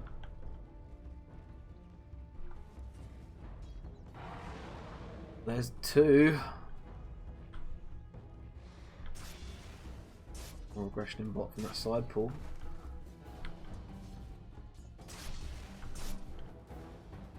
Again, a really nicely matched lineup in mid there, but Dina having well, certainly having the advantage in harassment, if not picking up a big advantage in last hits. And let's have a look, see what very slight favour on the Radiant. And this clock is looking to be really aggressive at going around the back of these creeps, and I need to be careful and protect that courier. Doesn't look like he's going to go for it. Get as much farm as they can. Okay, there's the Infernal Blade to try and keep her health nice and low and give that clock some options. And yeah, now there's the ward there to protect this Venge and Bounty, and give them a little more breathing room to not be quite so worried about the spin combo.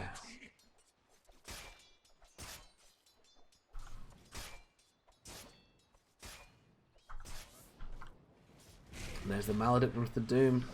Needs to get a bit more damage out, but the Witch Doctor caught in the cogs. The creep's going to block him in. He does get forced away by those cogs and trying to get more damage out into this Doom, so the Maledictor can do more work, but still, well, he's only got one level in that, so doesn't really do quite as much as you need it to. Certainly if you're going to try and get a kill this early.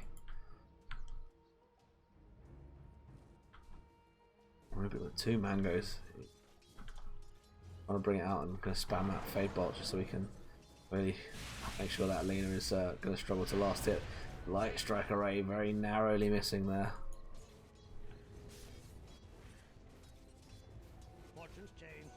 I mean, you can keep a carry very safe with a Witch Doctor, but if you don't have a lot of burst to combat with, you can't really get kills, and there's the power of that Fade Bolt constantly just, well, pushing that Lena off of this lane. Just can't go near.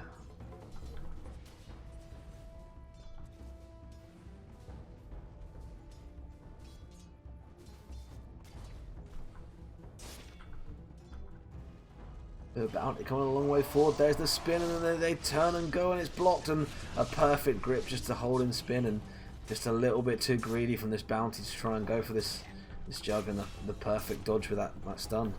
And then top, the Doom has that scorched earth and can just run down the Witch Doctor. And then Lena countering back and taking out that Rubik and getting herself an arcane rune in the process. This is just as back and forth as the other games.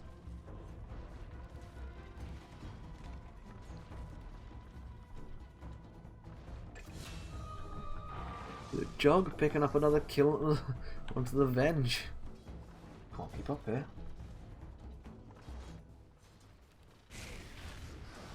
Dire's middle tower is under attack.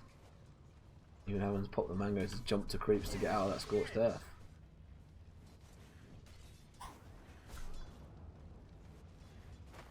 Also, I don't think Sheffield wanted to be falling behind in this game. They wanted to use that momentum they could have from having the PA fight early to you know, to just sort of take over and choke the game out. And now there's the aggression from the perfect. Wow, well, yeah. There's me thinking I'm about to get some hype going, and then shut down by a Splat Man throwing that cask out perfectly, and Barrier Assault just runs down.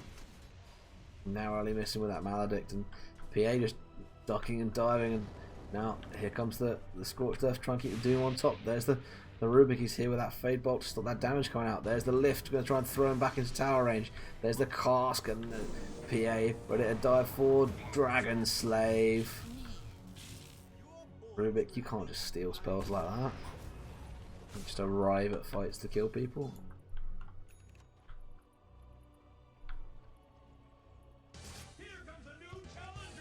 Oh, thank you, Block 5575. Thanks for jumping in.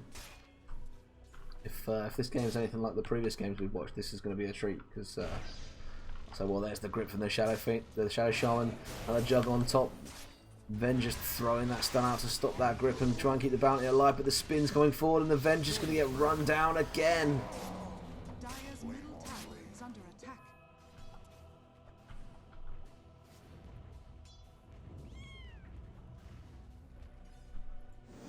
Again, aggression is the top. They want to try and get this Witch Doctor. There's a clock just trying to scout this PA out, and now they've caught her out. Doom will try and run over and get involved, but has that blink away. Dire's middle tower is under attack. Dire's structures are fortified.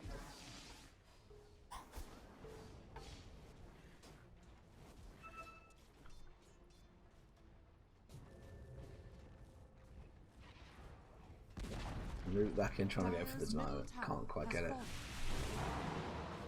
Trade Dragon Slaves, there's the Lift. They're going to try and commit this Light Strike away. Here comes the Venge just in time. Stun is perfect, and the Light Strike on top. And they're going to have the damage to just bring her down. Tries to just get some damage out onto this Rubik, but there isn't enough. In the meantime, Witch Doctor caught out in a poor position. Is just going to get run down by the Scorched Earth. Now PA needs to get out of here. This burn coming in. There's the Clockwork Flare. And she's going to run straight through the creeps, but ducking and diving gets away and blinks off to her own creeps to survive. And here comes the Rubik and the Venge on the way up as well. Cog's committed to try and keep him safe, but you are not safe. There's a Cask, stops the Doom. There's 4 here. There's the Maledict. It's perfect. It's laid over the top. Now they need to get some more damage out. Light Strike Array catches him out. And the Doom collapsed upon 4 Sheffield heroes. Now the Lena's come up. There's the Laguna Blade. Just this poor vengeful spirit.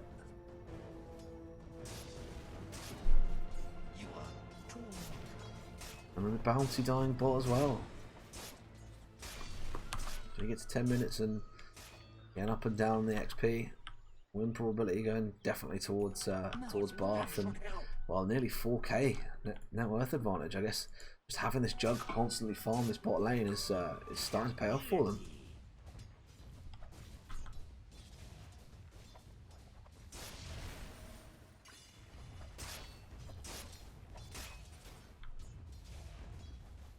Clearly, Mr. Steal Your Wallet is not having quite as much impact as I thought he did.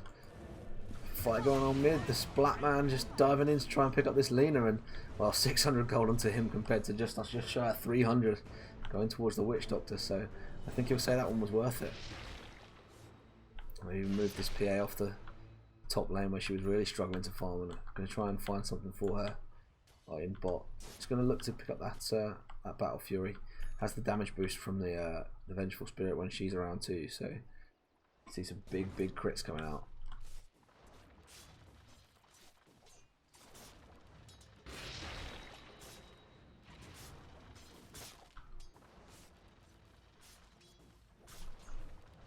Dire's top tower is under attack.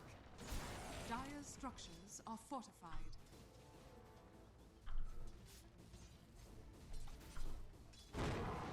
Is the LSA? Oh no, sorry, the Dragon Slave, but no LSA to lock that PA in place. Dire's top tower. Now let's come back really going forward. The Dragon Slave right over the top of this Shaman, and he's not exactly tanky, but can't help but feel like at the minute Sheffield are winning maybe one lane. There's a track, but Jug's just going to heal up. That was the potential. Now the Rubik going to run into this clock, lifted up in place. There's the slow from the PA dagger. The Doom to stop this Rubik from really being involved in these fights. He needs to get that target off, and now Sheffield just have to split. And again, this poor Vengeful Spirit is going to end up getting run down. PA is in the area now. They turn and decide to go for it, but the Laguna Blade and the Dragon Slave stops just short. There's the clock hook. Oh, and the stolen Laguna Blade to pop the Doom right back. And now that maledicted clock, well, he went in for the PA to pick that up, and so he went in for the Vengeful Spirit, and now the PA starting to do the clean-up work. There's the Light Striker Ray plus pop on the Rubik, but now she has that Maledict on, and the PA damage just brings that Luna around. 4 kills going Sheffield's way, and just this Jug surviving to, well, just keep farming.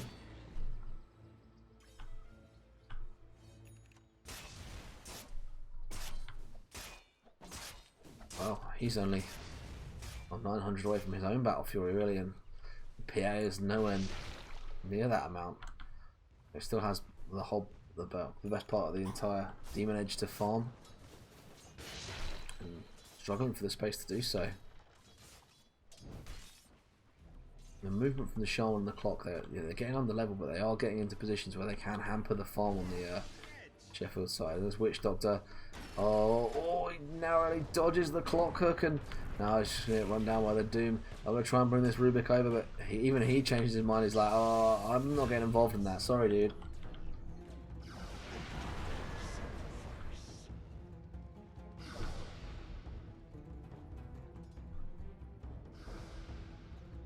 Rubik has his Midas. He's going to try and, well, make sure he stays relevant by picking up as much gold as he can. Where? Oh. 1500 away from the Battle Fury and the PA. Very nearly done on the Jug, I think.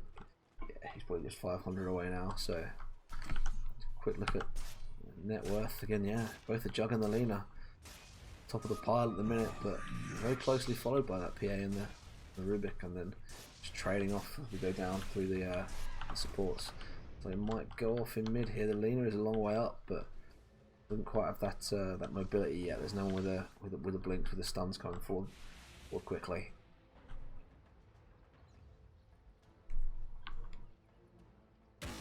Rack it on. pinging this PA out. Just about TP's out in time for this the Shaman's rotation to be a touch too late, but I know she's farming, and now they want to look try and get on top of this Lena. There's the cast coming out, but again, no mobility. They just can't keep up with her. And Bounty now looking to steal the wallet of the Jug. A big crit to lead him off, but doesn't commit to this. Doesn't want to get debated too hard. Down comes the team clock. You're in a poor spot there, mate. There's a perfect maledict. The PA damage coming out there, just stun.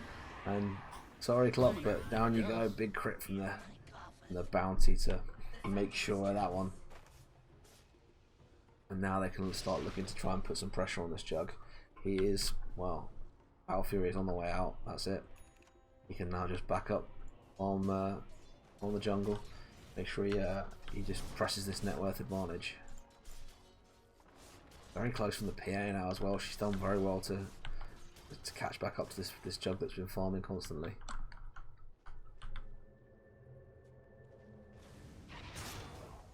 Jug is back and doesn't want to push up too far. He's just about staying in tower range at the minute, and they don't know he has this Battle Fury and trying to just bait him into going for this.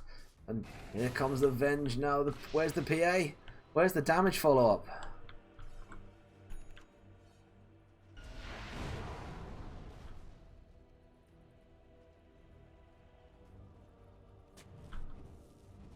Picking out the detection here. Dire's middle tower is under attack. Ward's going to get thrown down by the Shaman. Someone needs to either go for these, but this poor Vengeful Spirit again going to get run down. There's the Doom. Just gives that Infernal Blade straight on top of him. Does get that Maledict off. There's the hook forward. Clock trying to get himself into a good spot. The cogs are perfect to counter the Death Ward.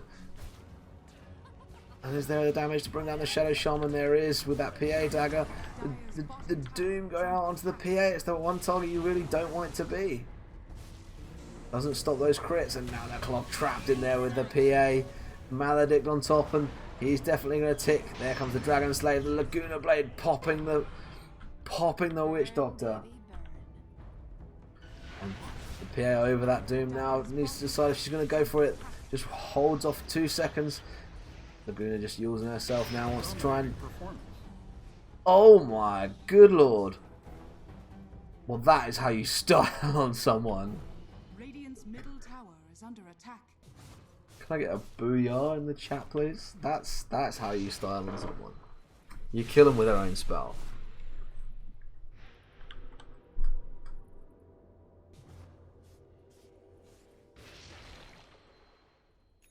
You don't do that to my heroes. I do that to your heroes. Just turning the Laguna Blade on the Lena.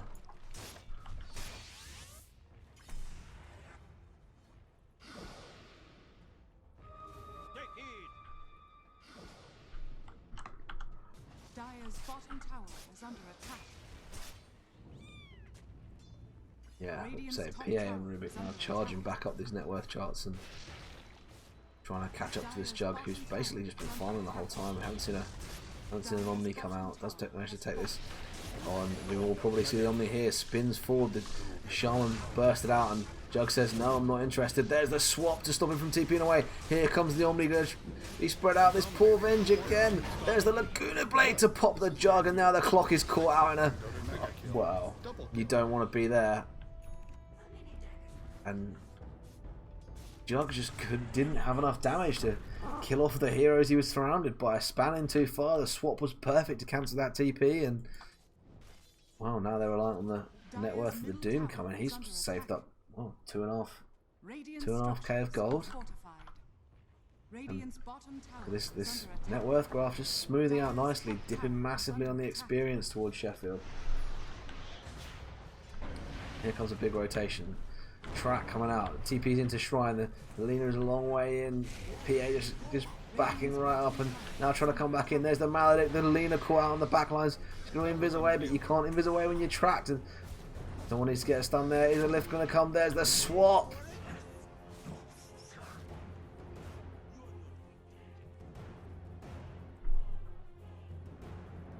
They might be rolling as a 5, but at the minute, net worth wise, well, they've clawed back in. So you'd certainly say Sheffield are, well, at the minute, just rolling straight over Bath.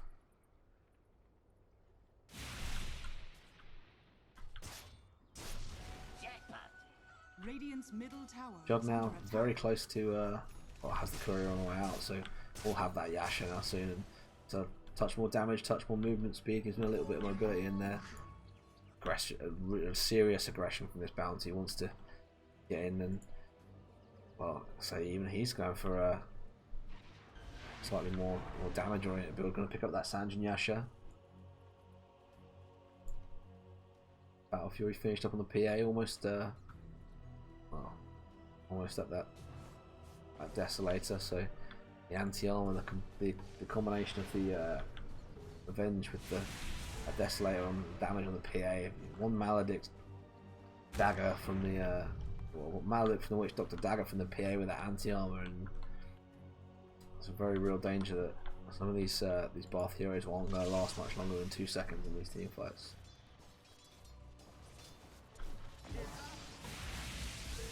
There's the slide forward. Rubik looking for a stun, or just looking for someone to Laguna Blade again.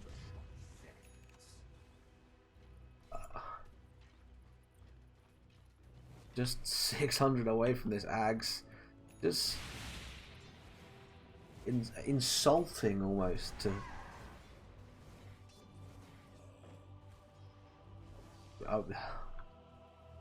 He's just shouldn't be doing that.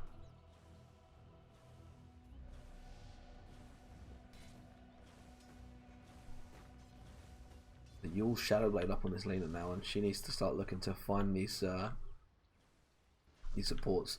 Well, this is the target. There's the Yule's incoming LSA, immediately hits, and then the Laguna Blade over the top, and goodbye, Vengeful Spirit.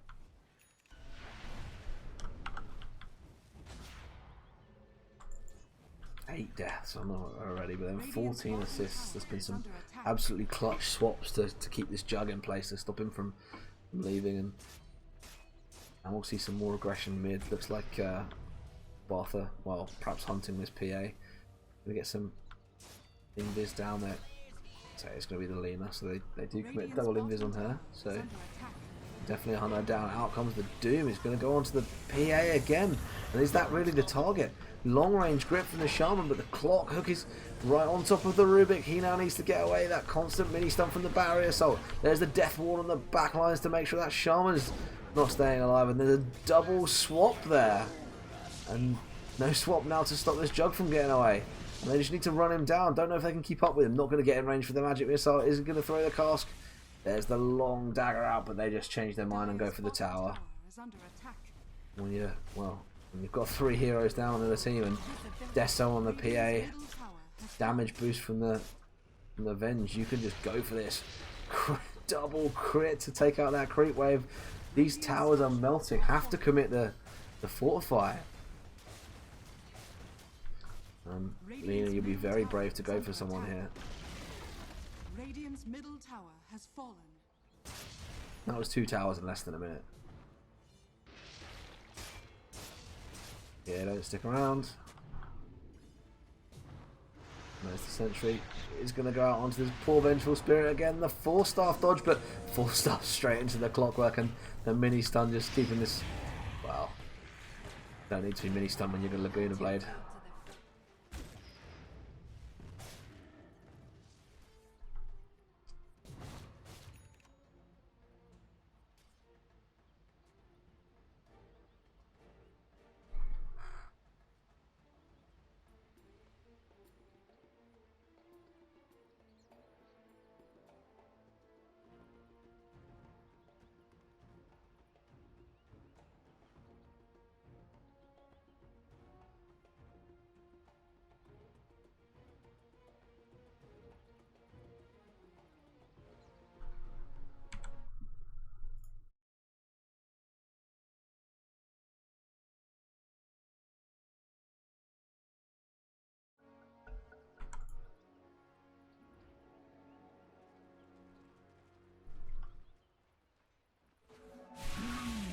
think a lot of the problem has been that for all the uses of Doom that they've had, we've not seen it go on to, well, only once we've seen it go on to the right target. The Rubik is the person that needs to be hitting and needs to be stopping all of these spells coming out. He's Laguna Bladed so many people. He's had lifts. He's stopped the damage coming out from the Jug.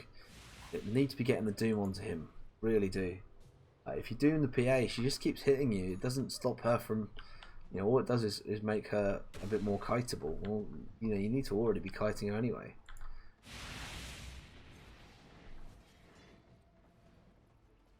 Oh, this poor Lena just wandering straight into the Witch Doctor PA, and they even commit the Death Ward for it, but with a 1k crit on this PA already, they didn't need to. And Shaman, you're in a poor spot as well. Don't grip him because you need to run away. I'd say wicked sick. So much damage coming out of this PA now. Any wonder they just go straight into Roche. Look how quickly it goes down. That's without the Venge anti-armor. And there it comes in, and now PA can really start doing the damage. 2 crits back to back, and that Roche again. Roche down. Well, barely even 20 seconds.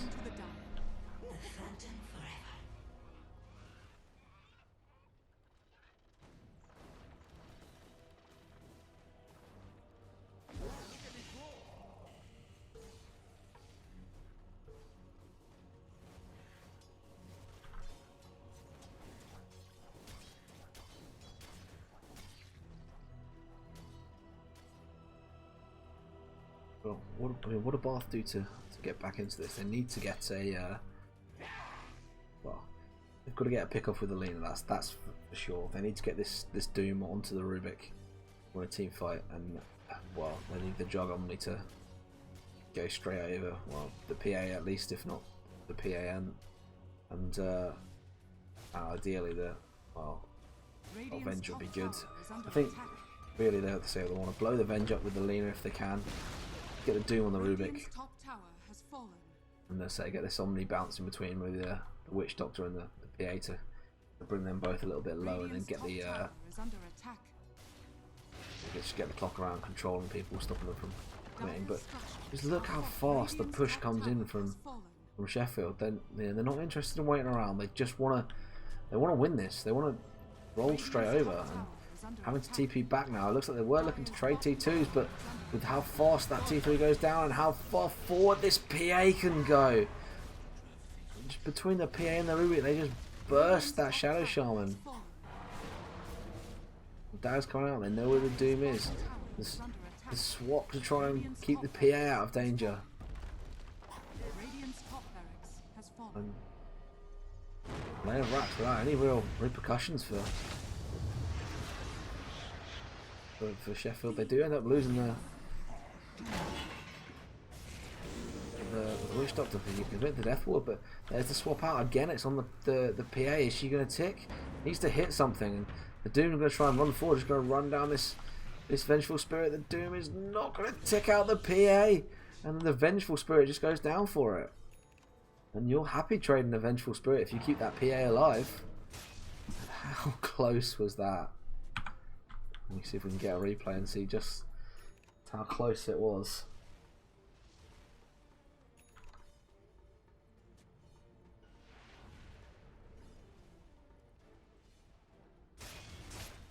Warnut trying to get some more farm onto the Jug. I've only just lost this one lane of racks. There's a nasty ward in there.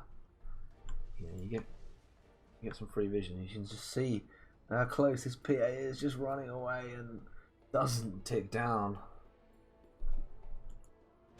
Now the bounty just keeping tabs on this Jug, stealing his wallet and running away. I do have the dust on him, but he's so fast.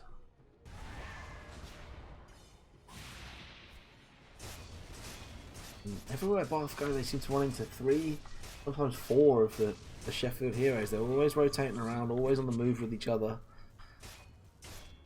Lena gonna push out top. She has a Silver's Edge now, so can break someone, but Ball there. That Shadow Shaman going down in 3 hits, and the Jug just having a spin away. And now there's a space for Sheffield to start this steamroll off in the mid tower. There's a long grip. Great hook shot, but catches 2 in there, and now he's trapped in there with a Witch Doctor. And the Jug on me is great to bring. Well, all it brings down is the Vengeful Spirit. Buyback going to come out from Doom and the Clockwork, and this, well, the BKB on both the bounty and the PA now. Jug trying to get on top of people, does get the stun now. The BKB committed by the PA, and she's going to TP away. They just turn and rip this bounty to shreds, but fight that looked like it was going the wrong way for Bath, and then they just about managed to hold on and pick up 3 kills and got the Aegis off of that PA as well. So we are going to see that, well, as part of 5k swing back and experience towards Bath, and even the win probability going back the other way now as well. Long that's leveled off. We're just shy of an 8k advantage, but here's the space coming. Dire's middle tower is under attack. This is Bath's opportunity to start pushing back out. We managed to take that T2 into mid, so a little bit of room for them to make some map control. There's a long hook shot forward, and again the Doom comes with the PA, and now she gets collapsed upon by 4 of Bath's heroes, and the PA 800 gold for that streak, and again the Vengeful Spirit goes down. Not what you expected? Still have these wards, can still threaten this tier 3 tower. And, well, gold is there for the buyback on the PA if she wants it, but doesn't really want to commit this. Wants to be able to use that to change a fight in their favour, I think. Ward's coming into mid. They're going to try and deal with this Lina. Has that Maledict on her, but pops the Laguna Blade and uses the BKB, but it still goes down to the Bounty Hunter. Hit right click, and now the PA is going to buy back. Barracks are going down in mid. Jug just spins and TPs away, and the Ward's just cleaning up these mid barracks, and now the PA is on top of this Shaman. 3 shots. And the Rubik with that extra little bit of burst to clean it up, but cost them a PA buyback. And they lost the Witch Doctor and used his ult, and they lost the Rax for it. And now they have to play safe for another 6-7 minutes, and Bath have found their way back in. But they got a team fight swing their way, and look at how steep that change the win probability is. You know, we've gone from probably 85% to, well, back to, well, 54 in the favour of Bath. That's a huge swing. Net worth exactly the same, or experience exactly the same. Net worth the same. You know, that's 7k gold. Oh, Rubik. Mega kill. Immediate Omni Slash. Now the PA is going to come over. There's the track. They need to get on top of him. They need to stun him. Bounty going to try and slow him down. There's the swap, and now they're on top of the Doom has come in. Great hook forward by the Clockwork to stop the Witch Doctor. Now he's trapped him in there. The PA is going to go down to the Jug, or not. Blinks away, and then healed up by the Witch Doctor. Bounty Hunter backing away. Cask is there to stop the Doom from going forward. Rubik is going to buy back. Now the Lina coming forward. Looks to gets the LSA off onto the Bounty, and pop goes the Gondar. They're unstoppable. And again, Vengeful Spirit cleaned up by the Jug. Lina getting that Witch Doctor, and they have, well, 35 seconds no Venge, 50 seconds no Witch Doctor. Bounty gonna have to buy back, Dire's bottom shrine is under and attack. Ping's coming out to try and go into this bot tier 3. Shaman having to go back, but Dire's well, bottom can shrine assist with has the push in the fallen. mid. Does have the wards, and Bath is just gonna go farm the jungle. Do it with flair. Has the momentum run out on the Sheffield train?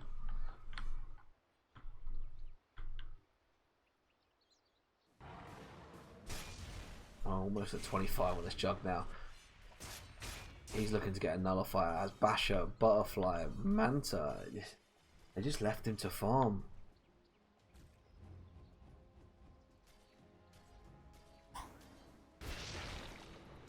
finish up the abyssal on the PA and just get on top of that. Oh, maybe that jug, stop him from spin TPing away and try and burst him out very quickly. But it's a difficult prospect with no MKB, and well, you can have all the damage in the world, but if you can't hit him, 35%, yeah, 35% evasion.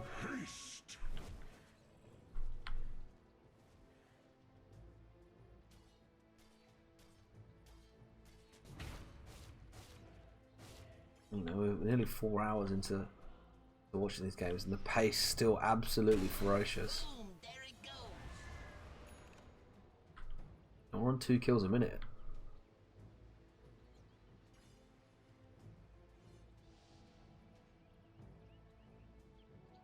This should make my life easier. Really aggressive from the Lena, almost at 25. Oh, I imagine I'm going to go for that, that attack range, seeing as looks like she's going for that right click damage build, and so almost at that MKB now. Well, has the gold to pick it up. I guess just holding on to buyback, I imagine. Yeah, probably the well, basically the only hero who has it.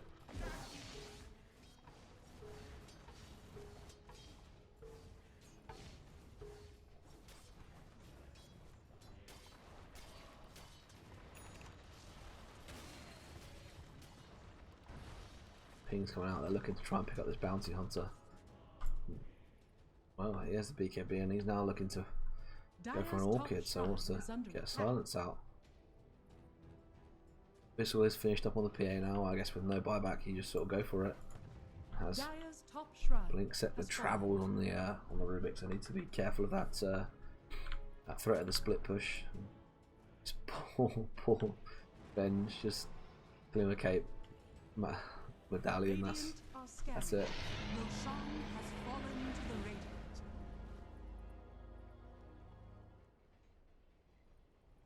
But Aegis onto the jug. They're going to need to bring him down twice if they want to have any hope of winning this fight. Goes for the 600 health as well, so it has the tank up as well. Knows that the PA is going to struggle when he's got that butterfly, and has now the nullifier to try and cut him out before that BKB comes in.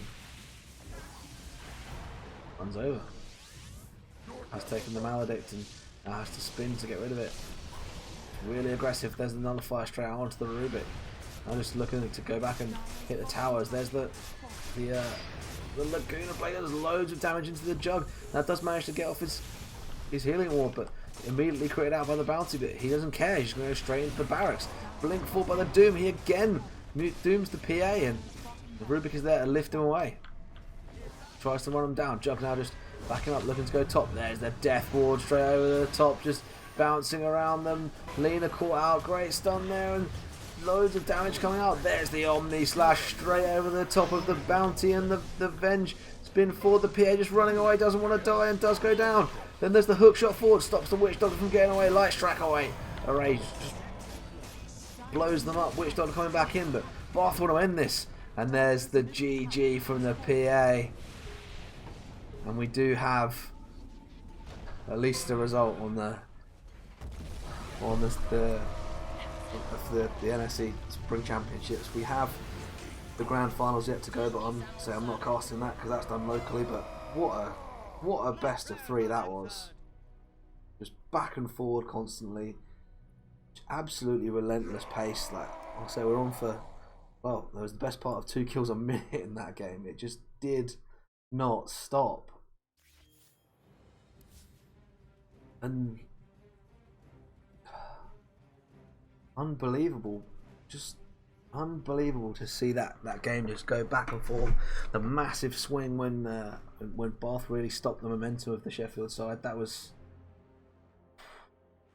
just such great games to watch.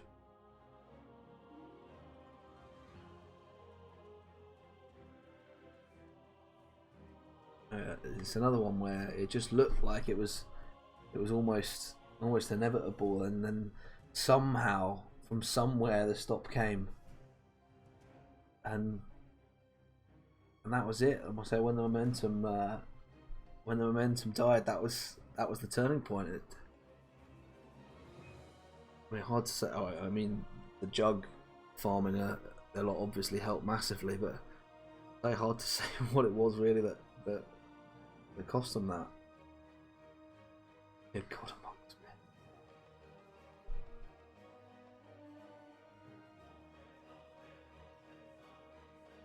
But I mean, that's one of the I'm gonna remember that best of 3 for quite a while. And I mean, I will chuck it up on YouTube. It will go up as of tomorrow night. So you look in the link below the channel, you can see the YouTube channel where I've got 2 games each week. Well, 3 games this week for every week that we've had this season. So you check the games out there. So these games will go up tomorrow night, and I imagine I will probably watch through. And there's quite a few highlights I'll add to the intermission video. There are some great moments in both of those games. There's some huge saves. There's like just absolute explosions of heroes. There's big plays. It was yeah, just great. Absolutely great to watch. Just I say it's not often I do 3 games, but just well worth it. I'm very glad that Trent didn't have another game like Trent, because I need to move away from that. I need to do it. It's clear there's a lot of quality in the games across the NSE now, and I need to sample a little bit of it all. But that is the end of the spring season for NSE. I think they shut it all off now, so people can focus on, I guess, exams and doing actual student things. So we'll say that is the end of the NSE tournament for now. There is sort of ongoing at the minute. There is the Dota 2 UK Facebook group. They have a Discord. They're running lobby games in every Friday at the minute, and I'm going to start casting those as well. So you can pick up some of those soon. They are a lot more chill than these. They're not quite as fast-paced, back and forth, mad encounters. They're more relaxed for fun games. But even so, just as fun to watch. But it's been a pleasure to do another season of NSE Dota. There's been some absolutely like mad games, and I imagine the grand finals will be great. They're in Nottingham at Belong, or whatever it's called now. Belong Nottingham. You don't have to pay; they're free, so you can rock up and say it's the last event is the Dota, so it's on the Sunday, so you can just go in, chill and watch that, and then piss off basically. But well worth watching. But yeah, it was they were great, loads of great games this year, and loads of great Dota plays. It's been a joy to cast it, and I will catch you guys. I'll be back Tuesday. I've got some more new CS:GO, so I will catch you all on Tuesday.